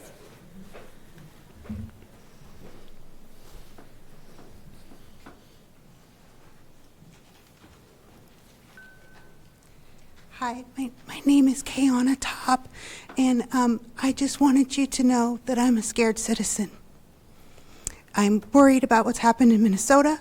I don't know who I'm supposed to talk to about having a, sorry, my voice is going tonight, having a plan for the future. I just want you to know that I'm a scared citizen. I don't have any, that's it. I'm just scared, and my brother lives in Minneapolis, where all this is happening, and I hope you have a plan to protect us. I know I've been here when they were talking about the flock cameras in the fall, and my concern is now the House here in the state of Iowa is trying to pass a law where the police officers, police officers are going to be forced to work with ICE, which means they'll have access, I'm sure they already have access, to the flock cameras and all of our cameras. And if the police are working with them, who do we trust? Who do we trust? I want to trust in you guys. Please protect us. Please write your name down, and we can get back with you. Thank you. Thank you. Thank you for doing that. Thank you. All right, we're moving on. Number 15, city administrators. Yeah, the only thing I'd remind folks is that this weekend is Burfest in Coralville, and it will be held from noon to 4 p.m. on Saturday, and there's still tickets available, and that's the proceeds from this go to our Fourth Fest. Great. That's it. Deputy City Administrator, do you have anything? I don't have anything tonight, thank you. Okay, thank you. I did want to mention that a longtime Coralville resident and past employee, Quentin Sweeney, he served as Parks and Recreation Superintendent for the city of Coralville for many, many years, passed away recently. So we send our love and sympathy to his wife Sandy and family. He took immense pride in his work and the projects he supervised, and we will always cherish his friendship and many contributions to our community. Also, congratulations to Matt Degner, the Iowa City Community School District Superintendent, of which Coralville, of course, is a part. And for Matt Degner was named K-12 Dive National Superintendent of the Year. I also wanted to mention that both the Coralville Library and Kirkwood Community College offer English classes Monday, Thursday morning, and evenings. And there's classes, it's listed on the Coralville Library website also. So those are my announcements. I wanted to ask City Attorney Olson, thank you for swearing us in, not Okay, well, at least not us, swearing at you, swearing us yes. in. Yeah, we appreciate After that. Burfest, there's a hockey game, so beer and hockey go together really well. So there's hockey games afterwards, so come to the arena and watch them. Great. Who playing, Kevin? Hmm? Who? Oh, the Who playing? Heartlanders. The Heartlanders. Wow. Yeah. Who- I don't know off the top of my head. I would hope that Heartlander play. They picked a good weekend last weekend to go to Florida for their weekend, didn't they? Yeah. Okay, thank you. Committee and council members' reports. We're just going to mix it up during this time. How about Hy, would you like to go first? Thank you, We'll Madam start Mayor. with you. I would like to congratulate newly elect Madam Mayor. Looking forward to working with you for the next 2 years. Also, congratulations to my colleague, Mike Knudson and Katie Freeman on your election. So looking forward to working with you the next 4 years. Would like to thank Coralville resident who exercised his civic right and, vested in us the power to serve you.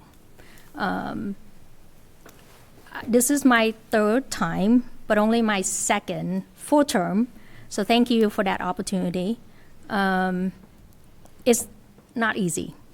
I'm gonna say that. This work is complicated at its best and fun at its worst, if I can say that. It had a steep learning curves, but it's something that if you really truly care and love your community and your neighbors, and you want the best for your community, I would encourage you to seek public office. Sometimes it can feel like a thankless job, but you get to do a lot for your community. You get to hear from all sizes, whether you agree or disagree, but that is part of the job. That is the beauty of, the nonpartisan seat that we all hold here. And fun fact, did you know that local city government is nonpartisan? I didn't know that until, I got the job. We learn something new every day, right? Again, serving is not easy, but I took an oath to do my best, to serve with my best ability, to continue to seek information from community member, from staff, learn and rely on their expertise, but continue to ask hard questions, to community member, to my colleague, and to staff, because that is the only way that we can better our community. I would like to lead with courage. It's not an easy thing to do right now with the current political climate. As an immigrant, I don't feel safe. But I take comfort in living right here in Coralville, knowing that we have people that cares about one another, that I truly believe that if there was harm to come to myself or my family or people who looks like me, that you all that have the privilege and the power would stand up and push back. I really, truly believe that. And it had to start right here at home. We look at what happened all around us in our neighboring city, and we all wanted to do something. We all want to speak out, myself included. But I feel so numb, and I know that there's a lot of you out there that feel exactly the same way. You want to do something to change, but you feel powerless. But don't let that discourage you. talk to your neighbor, talk to your family. You know, the smallest act can make a biggest wave. It's just that, do you have the courage to act? And I would encourage each of you to pay attention to your neighbor. You know, to really get to know your neighbor, regardless of how different our point of view are. That's the beauty of it. We do not want to be the same, you know. That's just boring. We have to be able to converse, to disagree respectfully. And that is what I would like to ask each of you, and remind you that to be kind, to keep an open-minded, to seek information from many different sources. Don't just believe what's in front of your eyes. Don't let somebody else tell you that this is how we do things, or this is the right way or the wrong way. Seek it for yourself. Continue to be curious, ask questions, and be brave. Stand with one another. We have no idea what the future holds, right? Right now we feel safe. We might not feel safe tomorrow.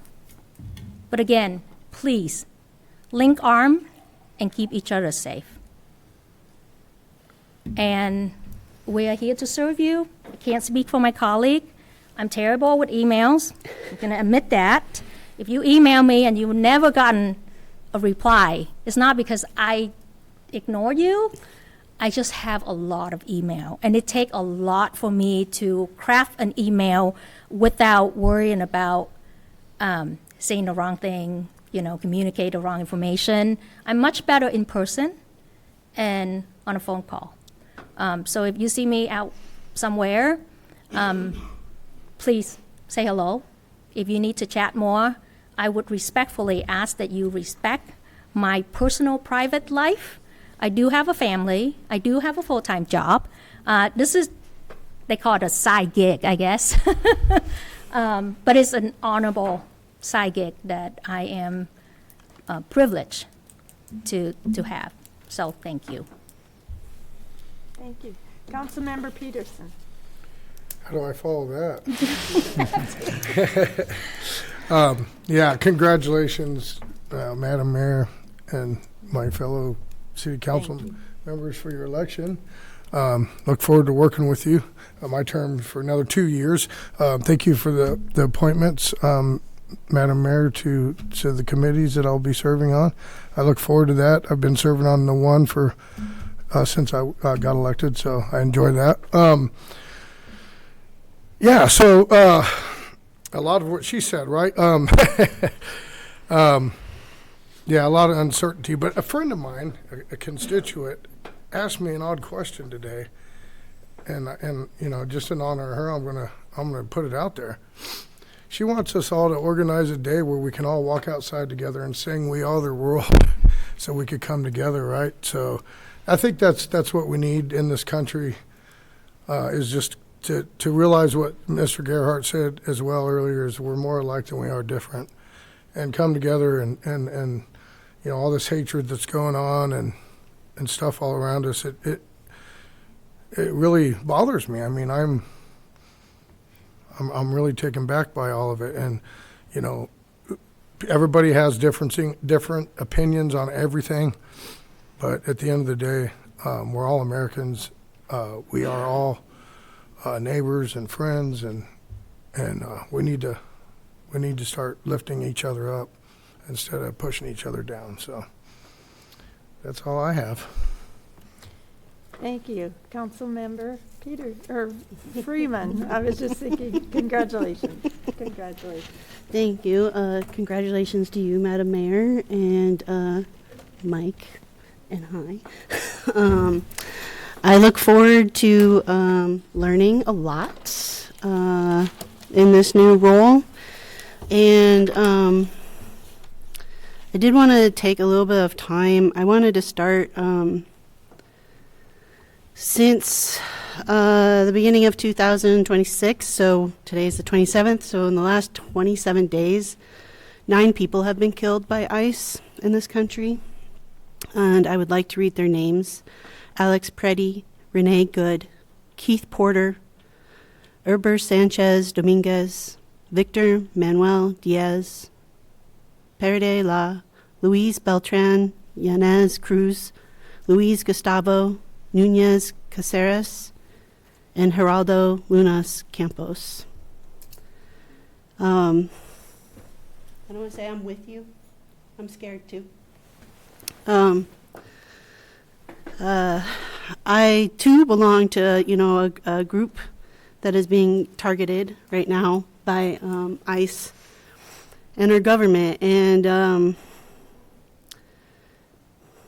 it's scary to walk out the door every day and wonder if something's going to happen to me or to my family or to the people in the community that I love, that I care for, the people that I enjoy spending time with. I got to volunteer this weekend for the first time for the food pantry.